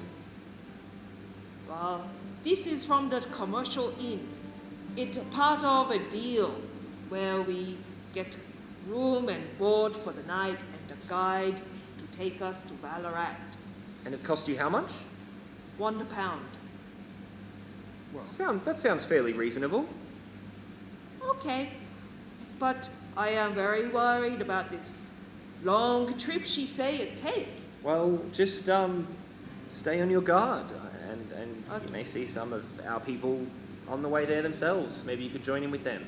As long as I know that she maybe lied to me, to all of us, then I know to be on the lookout for lie. Very good. Was there anything, we'll call at the end of that interaction if you're happy with that. Was there anything else anybody wants to do before we leave? Excellent. So we start off the journey forth towards Ballarat. You set off to Ballarat. You leave the bustling town of Portland behind with This Jessie way. at the front. I meant this way. Sorry. You make your way across the forested plains towards Ballarat. Already vast areas are being deforested, turning into the rolling hills that we see today. And they become transformed into bushland, now covered in tussock grass, and broad-leafed European grass now is growing everywhere. Areas are being fenced off to contain sheep, mostly sheep, some cattle as well, however, but a great deal of the land is still untamed and wild. The road you follow is rough, formed by constant traffic rather than actual deliberate workmanship, but it is clearly the road. It is, however, rife with potholes and puddles, so Caleb, mind your foot. Occasionally you are passed by a few people walking, a horseman or a carriage. And on the first day of your travelling, you are going along. So Jessie, take it away. So, you lot. All right, I'll start. Aye. So how did you go with the bank? Yeah, great. Did you manage to get any money from them? Aye, I did. Oh, how much did they give you? Enough to pay for the horses that you got for us just before. Say, £2-3? I got enough for the horses and the gear that you asked us to get. All right, that's good. I'm Clinkle, glad. clinkle, clinkle. Good. That's a beautiful watch you have there, by the way. It is quite nice. You might want to tuck it away. I mean, these roads are quite It's treacherous, my and I wouldn't want father's anyone to take that from you. Don't see that happening. We've got a good guide. We've got. Thank you. Got I'm a good good guy. shoes? Yes. How has such a beautiful lady remained single? I have been in and out of relationships, but my partners didn't seem to live long enough, so I am looking for another.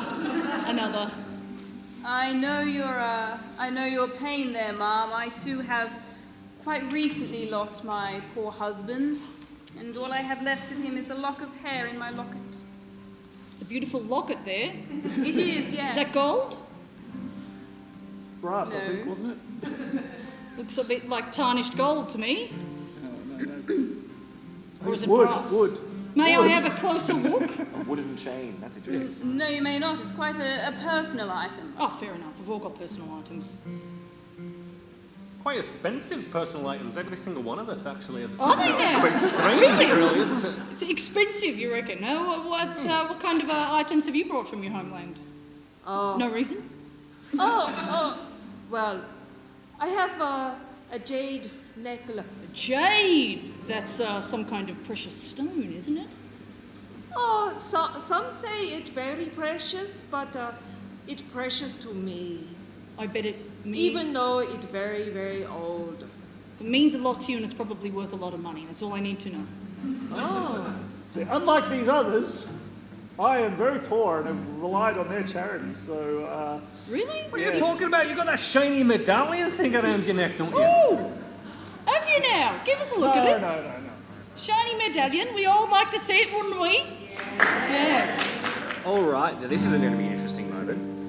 I need to have a look at your character sheet. By all means, bring out the medallion. I'll do this in my own time. Mr. McCallum, you're causing trouble again. May I have a closer look? With your eyes. Give us a look at it. My eyes aren't that good. Now, Ah, yes. wait, you Mr. are Bird. our guide, and your eyes are not that good? I am very nervous now. I use my other senses. You know, smelling and extrasensory perception. I just got a feel of the land, you know? That looks very expensive, that does. very good. Very Now- weighty. This conversation has all been happening throughout the course of the day. You've been travelling for quite a while. Just not rushing with the horses, you're just sort of cantering about. It should be about a 2-day journey at this speed. You're getting towards the end of the first day, and Jessie has been regaling you with tales of other groups she's guided to Ballarat, and thefts that she's foiled, and bushrangers that she's waylaid, and really just telling a bunch of absolute nonsense, you think. But you can't prove it. You think maybe she's just got a funny sense of humour after that whole 30-day comment. Eventually, you get to the evening, and you decide probably about time to set up camp. I think it's time to set up camp, don't you lot? This would be a very, very good spot to set up camp. Great. Do I agree? Do you agree? I'll look. Have a look See around. what I can see. Roll brains. Ooh, 7. You are fairly certain this is a pretty good spot to set up camp. Is there the remains of other camps? No, it's off the road, which is where we want to be. So you do your work off the road a Secluded little and bit. off the road. Yes. No bones sticking out of the dirt that we should be aware of. This guy's hilarious. No. Excellent. So we'll set up camp for the evening. You sort of get a fire going, cook a little bit of the rations that you've purchased, you hitch the horses to a couple of trees nearby, have a bit of a nibble. And at this point, I'm going to say that we spend the rest of the evening having your meals, eventually settling down for sleep, holding your belongings as close as you can with this rather suspicious guide you've got helping you out here. Came at a very good price though. And then we will call it an evening. And this, ladies and gentlemen, will be our second interval, a rather short interval. Hopefully we can all be back in about 10 minutes, but by all means, head to the bathroom if you need to, grab yourself a drink, and we will see the conclusion of this event of Journey to the Southern Cross when we get back. Thank you very much.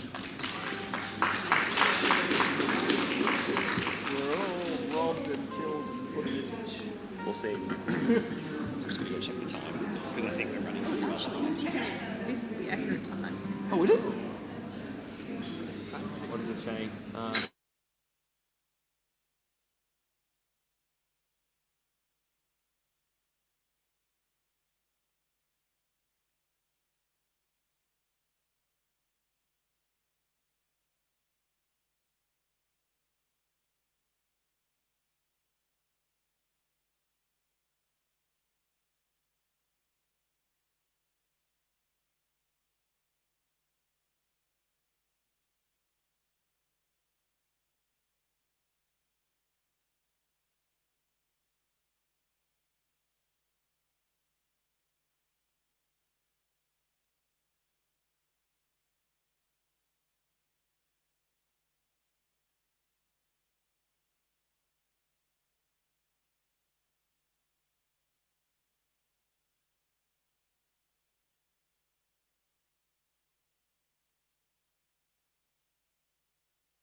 As soon as Katrina comes back, we'll continue on.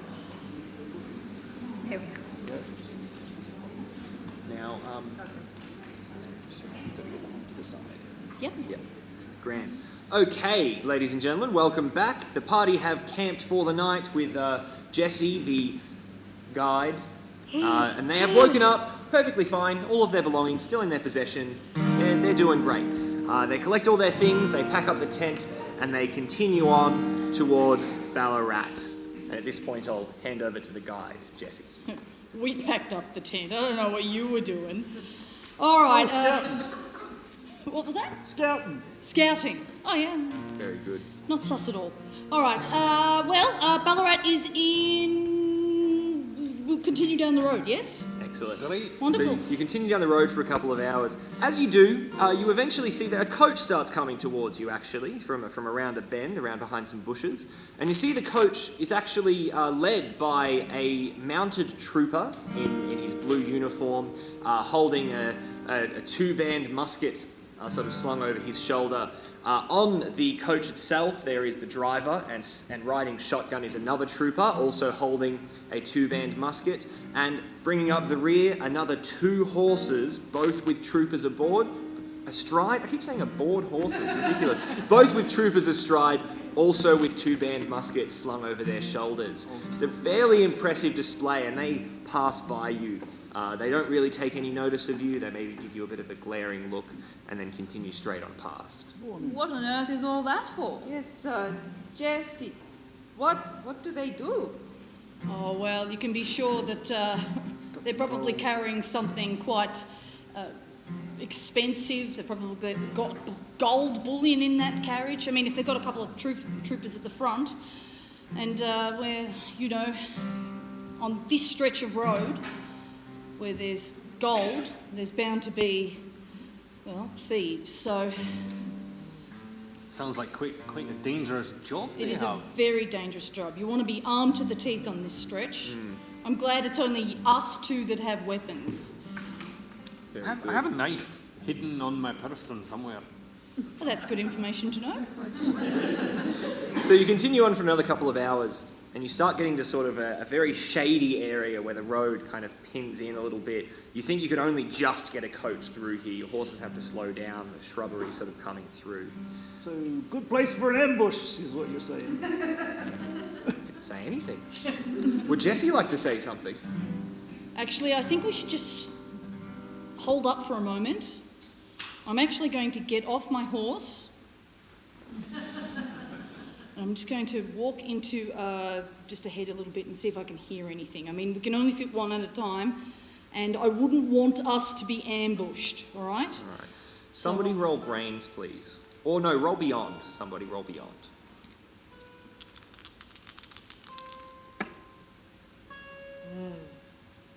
10. You hear in the distance the sound of horses galloping towards you. Can anyone hear Very that? quickly. Sounds like horses galloping towards us. It is. I don't like the sounds of this. We're in a really tight spot. I need us to get off the road. That's the most important thing. We need to get off the road right now. Let's You go, coming? get off the road. Get Come off your on, come on. horses. So quickly, lead you them get into off the scrub. horses. Quick! You lead them into the scrub, you get off the road, you hide behind some bushes, you're all crouching there. And at this time, you're just waiting for those horse beats to come closer and closer and closer. Shh. They're all hiding.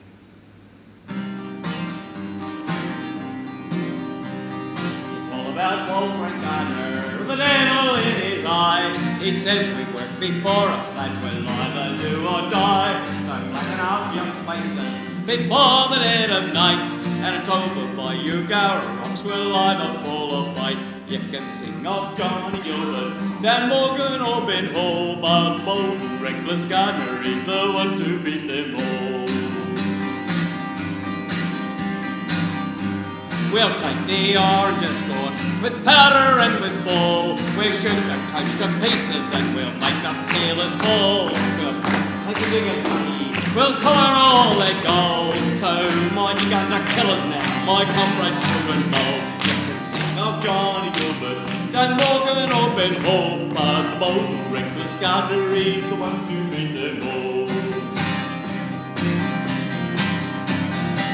So, now go the right hills, the battle has begun. The escorts run and now they're foiled in the setting sun. They've taken all the silver, they've taken all the gold, and they're rolling from Ugara rocks encumbered with their hold. You can sing of Johnny Gilbert, Dan Morgan, or Ben Hall, but the bold and reckless gun, he's the one who beat them all.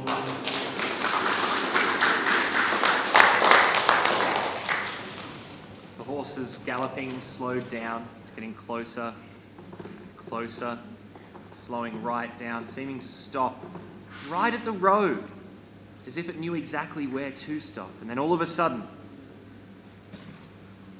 Right, this is a hold-up.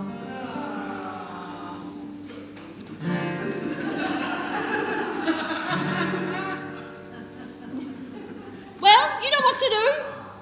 I think you okay, should probably hand over that gun of yours. before anything else can happen, one man on a horse, leading another horse behind him, pushes through the brush to see you in your little clearing hiding behind the bushes. He knew exactly where to go. He's a tall, thin, rat-faced man, armed with a rifle, not quite as nice as the troopers' rifles, but a rifle nonetheless. And he has a long coat and a filthy shirt and pants. And he looks down and he says, "Jesse, You could have dressed up for the occasion. well, we're robbing folks. We're not going to a party." Well, I dressed up. Look, it doesn't matter. You know what to do. This I- guy here's got the gun. Very good. He also aims the rifle at you. Well, you could Rifle pass down. it over here, thank you.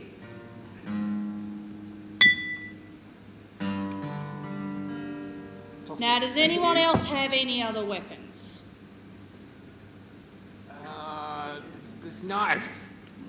Where is it? I've lost it. I have no idea where it's gone. I'll have to pat you down. That's okay. All right. If anybody wants to take any Go on, then. defensive or offensive actions, just tell me what you want to do, and we'll figure something out.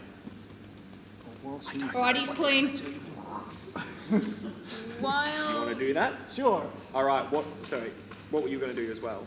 I was Just to going get to say, while Jesse is patting down Mr. McCallum, the gentleman with the rifle, I would like to try and gather a large handful full of dirt and throw it at his face. Roll balance Oh, why? first, because you have to do this without him seeing. How'd you go? 3. Hey! What do you think you're doing?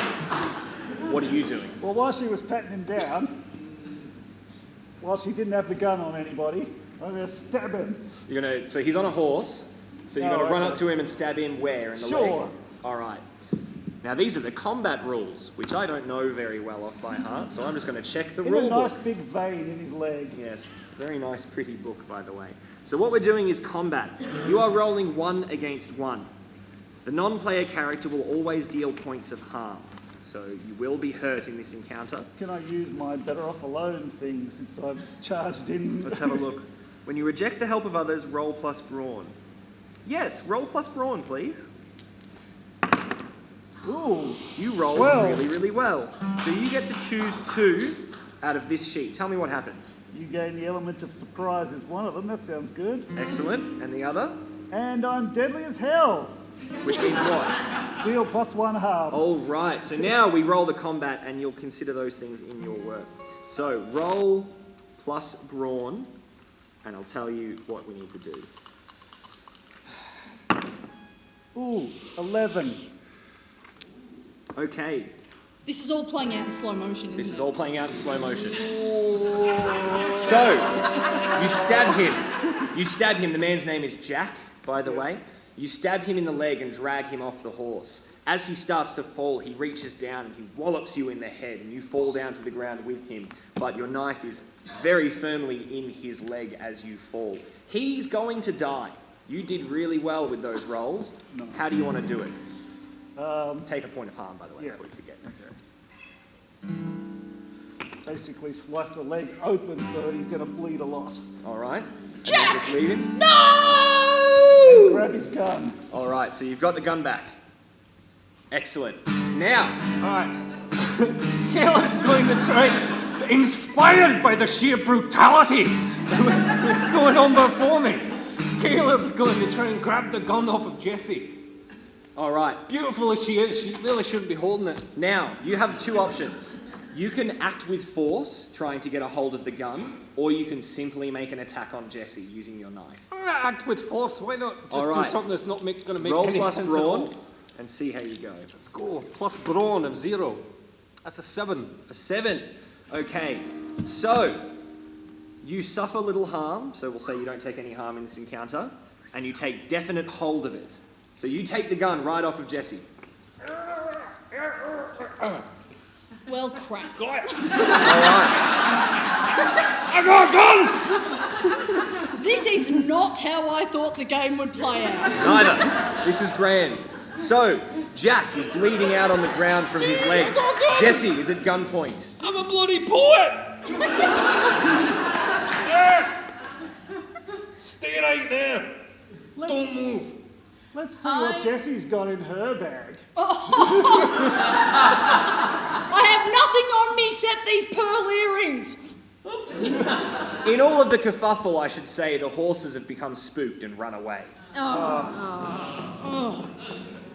Good one. I guess we're walking for another 30 days then, aren't we? No, she 28 at lied. most. She a liar. You lied. Oh, come on. Really? I am just a single woman trying to make a better life What for about myself. this guy? My poor Jack. I'll take those boots if no one else wants them. Okay, folks, we've Does got he a have a slight hat? time constraint here, so let's stay on track.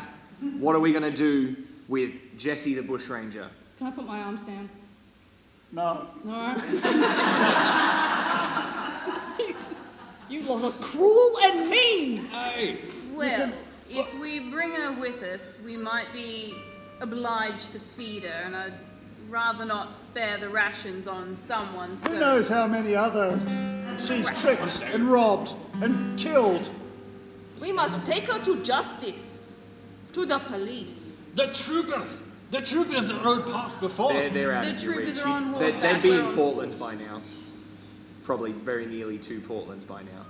Well, perhaps she needs a taste of her own medicine. We could tie her to a tree whiskey? and leave her What for the would drop bears. Not the drop bears. Anything but the drop bears. What if we take her belongings and leave her stranded in the middle of nowhere? It's a little bit cruel. So is she. I am a little bit cruel. Well, we noticed when you stabbed that bloke in the leg. We know this. By the way, does Jack have anything nice on his body? Not really. Don't you touch his body. Look, I feel like maybe we're losing our humanity a little bit in all of this. Surely this is a harsh land, and perhaps they're just doing the best that they can.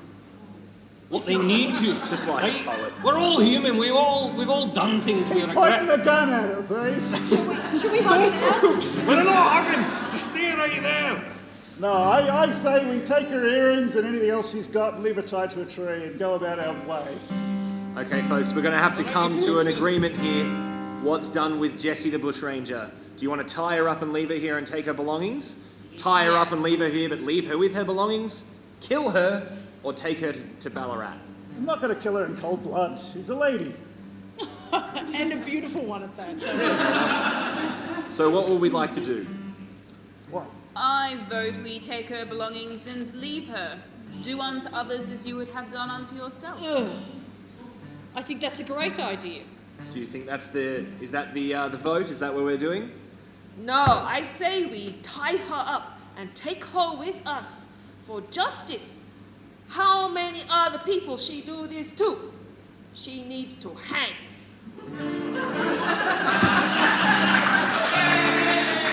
Are you really going to listen to her? She's just a woman. I agree with Miss Lily. I think we should take her with us on the way. As long as we don't waste any food on her. You No, will. she Look at get this. no I'm going to eat a lot. The best thing I think is to leave me here tied to this tree. Well, if that's what she wants, I vote we don't do that. Yep, let's tie her Okay. hands and take her with us. Arthur Burr, let's say that with your ability with animals, you do manage to find one of the horses that hasn't run away too far. You can put your belongings and your packs over the horse, and then you can throw Jesse over the back hogtied as well to bring with you. And then you continue on towards Ballarat. Now, you still do technically have a guide with you, so you're not going to get lost. That's right. As you continue. I don't know if I trust him. Certainly. So, you continue towards Ballarat. Now, as you continue on with Jesse on the back of your horse, you're going to be making a lot of noise back there? Shut up! Do you want to gag Jessie? Yes. You gag Jessie so she doesn't make too much noise. And you continue on towards Ballarat. Now, Shut up. It's another full day's walk at least to Ballarat, probably overnight. So you do keep walking through the day. Eventually you reach the evening and it starts to get quite dark. But before you set up camp, you do come across actually a camp already set up with a group of Chinese diggers who have been travelling along what they've been calling the Opium Trail to reach Ballarat from their landing point. And they set up, and as they see you come past with a woman tied to your horse, sort of struggling and making lots of noises, they look rather quizzically at you. We've got several I guns. will talk to them in Chinese. Yes? Figure What would you out like what- to say? She is a bad woman, thief and the robber and the murderer. We are taking her to justice. They relax some, hearing somebody speaking in their language to them about it. It sort of eases the tension a little bit. They have definitely heard stories of bushrangers working along here, so they seem very proud of you all, actually. They all sort of welcome you in. Not many of them speak English at all. You do come across one of them. His name is Abu Mason, and he does speak some English. And he says, well done. Come, join us. Join us at our camp. You can tell us everything that has happened, and we will travel together to Ballarat if you like. Oh, it's great, I got a gun. He sort of looks at the gun and the way you're waving it around with some concern. Perhaps you should put that away, Aye. you think. I'll just leave it there for now, I think. Very good. To be pointing somewhere less Point it at the dangerous. audience. Again, in the interest of brevity, we'll move on. You do stop and camp with these Chinese diggers, and you have a good chat with them over the night if you wish. Most of you can't speak much with them except with Abu. But as you spend the night with them before the morning, you do hear some of their perspectives on the goldfields and what has been happening. You will already know some about this, all of you would know some about this. There are a lot of taxes being put on the Chinese at the moment that Europeans are not being expected to pay. There's protection fees, there's a £10 arrival tax that they have to pay to the captain, and sometimes the captains of the ship actually cheat them and they'll land them in a different place so that they can keep all of that extra money. It's been a really rough trot for them. But they are heading to Ballarat, to New Gold Mountain that they've heard about, so that they can set up a camp and hopefully find some gold and send the money back home to their villages and their families in China. They seem like good people, all of these diggers, and they do seem very welcoming. They do have a bit of a laugh around the campfire at Jesse, the apparent bushranger, gagged and having a bit of a sook as we go on. Eventually the morning arrives. They do give you some food. They're soft-hearted enough to give Jesse a little bit of food. And then carrying on, heading towards Ballarat the next day. Now, the next morning you get up, you're in a rather large group now. There's plenty of people. You feel much safer. In fact, you're sort of wondering why you didn't try to join a large group heading to Ballarat in the first place, straight from Portland. But regardless, the mistakes of the past have been made, and we are heading to Ballarat. There was a shipwreck, we're a little shaken up, all right. And we had a good authority from our guide. Yes, your very, very legitimate guide. As you do start heading towards Ballarat, Abu Mason and the Chinese diggers with him, they sort of start making noises about heading a different direction. And Abu says to you all, "It has been wonderful travelling with you, but we have to go and join our camp, which is down this way towards Brown Hill, I think. We have to head that way. I would suggest for you folks to head to the town. Just keep going down this road," and he points you down towards the road. "And in maybe an hour, you will reach the proper town of Ballarat. which is where you can find some help, some more equipment, and hopefully some police to deal with your bushranger. Unless you would like us to take her. We take her to the police. Okay, very well. Well, thank you. Thank you for walking with us, and I hope to see you again soon in town, or perhaps out in the goldfields. And they say their farewells and they head off towards their own camp. So you keep going down the road towards where you've been told the township of Ballarat is. After a short while, you sort of are heading through, and all of a sudden you hear horses approaching again. And 3 horses come around the corner with 3 more mounted troopers astride them. Didn't say aboard that time, that's nice. 3 more mounted troopers astride them. They come around the corner and they stop in front of you, and they see you with this horse with somebody sort of tied onto the back, and you guys sort of all standing around looking a little bit suspicious.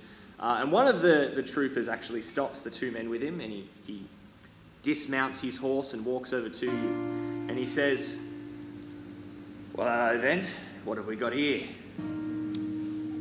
Good afternoon, sir. We do have a nefarious type with us, and we were hoping you would be able to bring her to justice. Really? Nefarious type, eh? She So walked nefarious. straight into an ambush. So nefarious, Ambush. her boyfriend had a song written about it. Oh, really? Oh, that's all very interesting stuff you're telling me here. Tell you what, hey boys, and he gestures to the other 2 troopers, why don't you go and get that horse and everything on it, eh? And the 2 troopers head around and they grab the horse and they lead the horse with all of your belongings still tied onto it and start bringing it around there. Be careful with that. Excuse me, sir. Can we take our belongings? Your And our belongings? horse, preferably. The Yes. bag and Really? things. Well, I'm fairly You certain. take that woman. She bad. Yes, I'm sure she is. But all these, this horse, I'm fairly certain this is our horse, actually. Wouldn't you say that, lads? And they laugh and they sort of nod. And he sort of looks at you in particular and says, "Not usual to see one of your kind around here, especially not a woman, travelling with a group of Europeans." All right, listen, lad, that's enough of that kind of talk. I'll have you Oh, know really? we'll be taking our possessions and we'll be keeping them, thank you very much. Are you rolling to manipulate him, or are you No, doing we're a just going to roll- go straight intimidation again. It seems to be working for roll me plus great. brawn? Have they all got guns? They've all got guns. That's a 3. He walks over to you, saunters over, and then cracks you in the head with the butt of his rifle. And you fall into a heavy heap on the ground. Great. And he sort How of looks dare you, down at sir? Is this how you treat all people who've arrived? you. What, do you want one too? Take a point of harm, by the way. I would like to go over to the horse to get my bag of medical things to go over and treat Mr. McCallum. They don't stop you. Oh, good. They're just being intimidating at this point. You know what, I just thought of something, lads. Do you folks have your gold licenses on you? We We're haven't not mined mined. anything yet. Or We if haven't you're on even Ballarat, attempted you've got to have your gold license. Isn't that right, boys? They sort of laugh and jeer at it. Well, I'm sure we could overlook your lack of a license, you 2 gentlemen, but want to make it worth our while. Why don't we keep the horse, eh? We'll call it square. What do you say? License for what? To be on the goldfields. You don't be on need the one. goldfields. To be on the goldfields. That's the law, isn't it? Not to my knowledge. What's your knowledge of the law here, eh? That it is a miner's license, required if one is mining. You need a license to be on the goldfields. That's what I says. And if you don't have a license, you got to use a Who are horse. you, sir? Excuse me? Who are you, sir? What is your name and rank? My name is Constable Paul Bowen. And I'm in charge of these other 2 constables today. Constable. Constable Paul Bowen. And we're on the Not lookout sergeant. for unscrupulous types. Sergeant. Not captain. Captain. He thinks I'm a captain, boys. They all have a really good laugh at that. No, I think you're a lowly Ridiculous. constable. Lowly constable, eh? Eh? Do you want one of these too, right? He sort of walks over to you. I've got one of those too. Do you brandish your weapon? I'll put my hand onto my rifle. All right. He sort of says, you want to be real careful about what you do next. All of a sudden, you hear a shout. You hear it, hey! Oi, stop that! And you turn around and you see, excuse me folks, let me just get my correct character sheets out. You see a middle-aged man, probably in his mid to late 30s, with red hair and beard. He has and this is a quote, spare and vigorous form. He's well dressed, probably actually a little bit flashy. And he has a bit of a limp in his left leg as he approaches, and he looks furious. Now, before I portray this gentleman, I would just like to apologise to any Italians in our audience. Hey, trooper, what are you doing? You think you can just bail up anyone coming into the Ballarat? I'll have you know, I will have everyone knowing about this before you even have a chance to apologise to the commissioner. The troopers all turn around and they look at this gentleman. He's storming over. He's unarmed, completely unarmed, but they shy away a little bit. This man clearly has caught on to their little thing they're doing here, their little grift, let's say, and he knows that there's only so much they can do at the moment. He comes over and he says to them, now you troopers, you'd better get out of here before I go and get someone. I am a journalist, I'll have you know, and I will be writing into the Ballarat Times, I will be writing into the Star, and these stories of your disgusting exploits will be all over the papers for everybody to hear. And at that, the troopers sort of back off a little bit. They take Jessie off the back of the horse, one of them does, not Paul Bowen, at his instruction, and throws her over the back of their horses. And then Paul Bowen says, all right, fine then, have it your way. Thank you for the free collar, folks. I'll leave you with this European gentleman. And they eventually just walk off around the corner.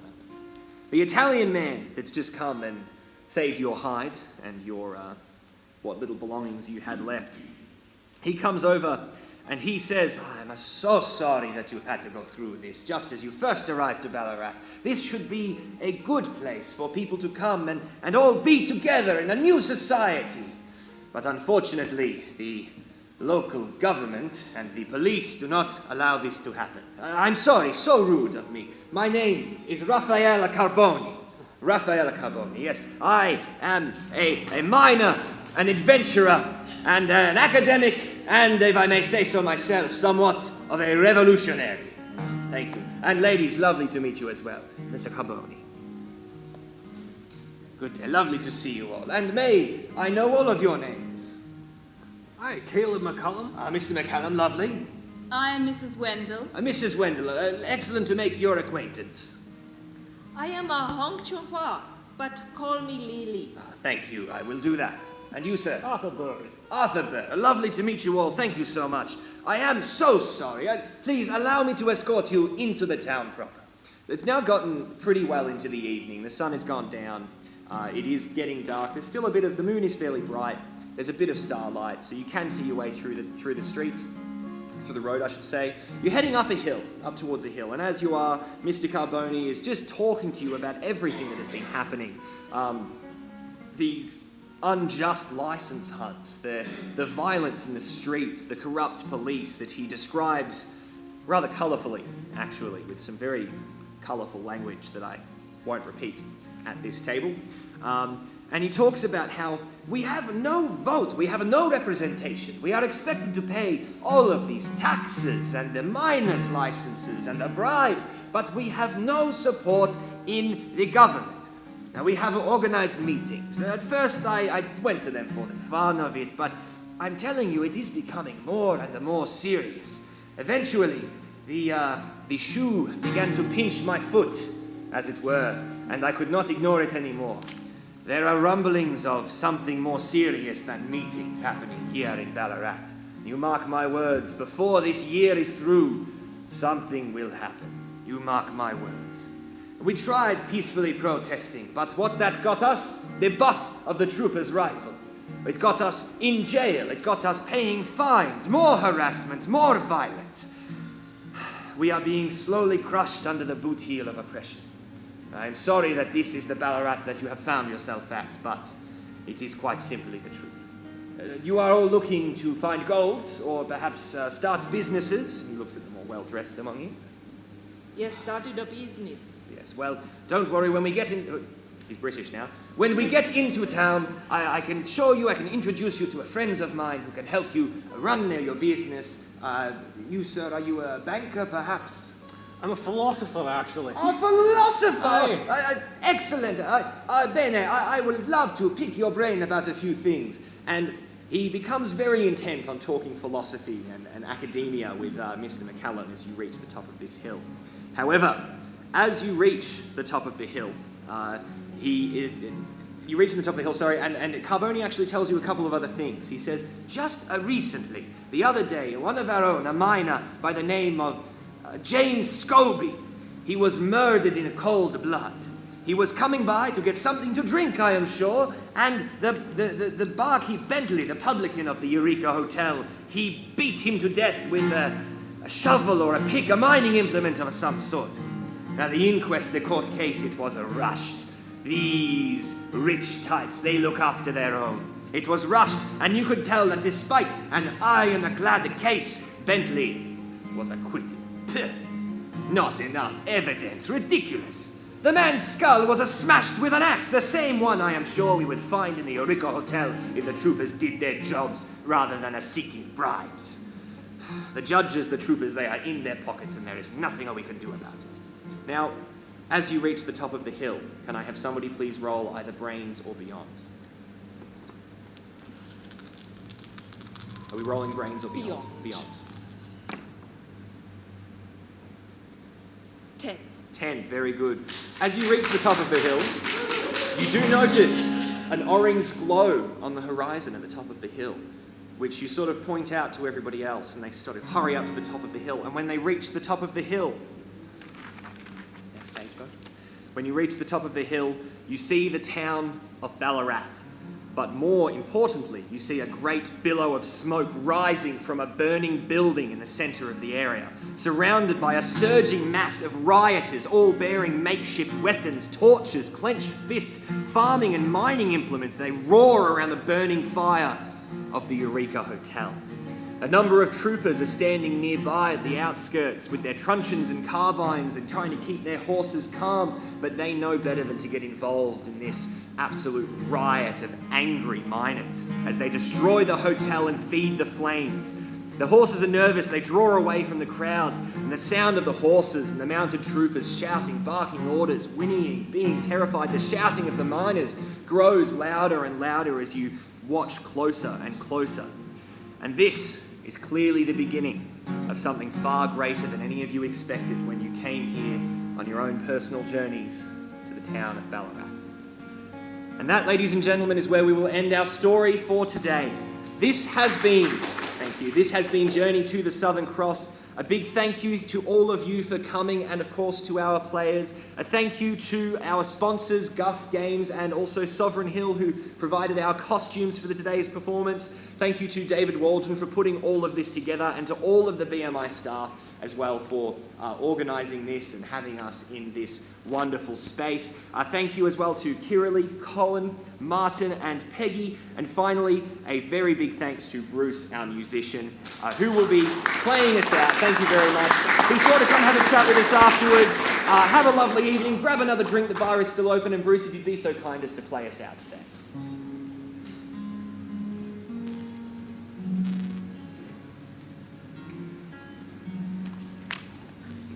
Young man let his native home.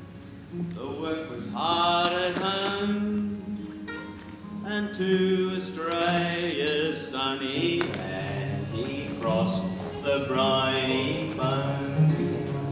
And when he came to Ballarat, it left him in a glow to hear the sound of the windlasses and the cry, look out below. Wherever he cast his wondering eye, strange wealth he did behold, and peace and plenty hand in hand by the magic power of gold.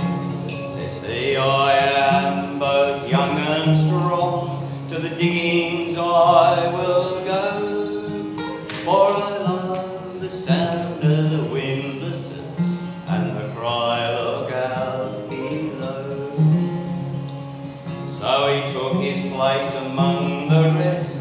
His luck at first was vile, but he resolved to persevere and quickly made his pile. Says he, I've made my fortune here, back home again I'll go, but I'll bid farewell to the windlasses and the cry, look out below. Now back in London, once again his gold he freely spent, and into every gaiety and dissipation went. But pleasures, if prolonged too much, oft causes pain, you know, and he missed the sound of the windlasses and the cry, look out below. And thus he reasoned with himself, oh, why did I return? For the independent digger's life, for this I surely yearn. Here purse-proud lords the poor oppress, but there it isn't so, and I miss the sound of the windlasses and the cry, look out below. So back to Ballarat he came with his charming little wife, and he thinks there's nothing can compare to a jolly digger's life. And if you'd ask him, will he return, he'd quickly answer, no, for I love the sound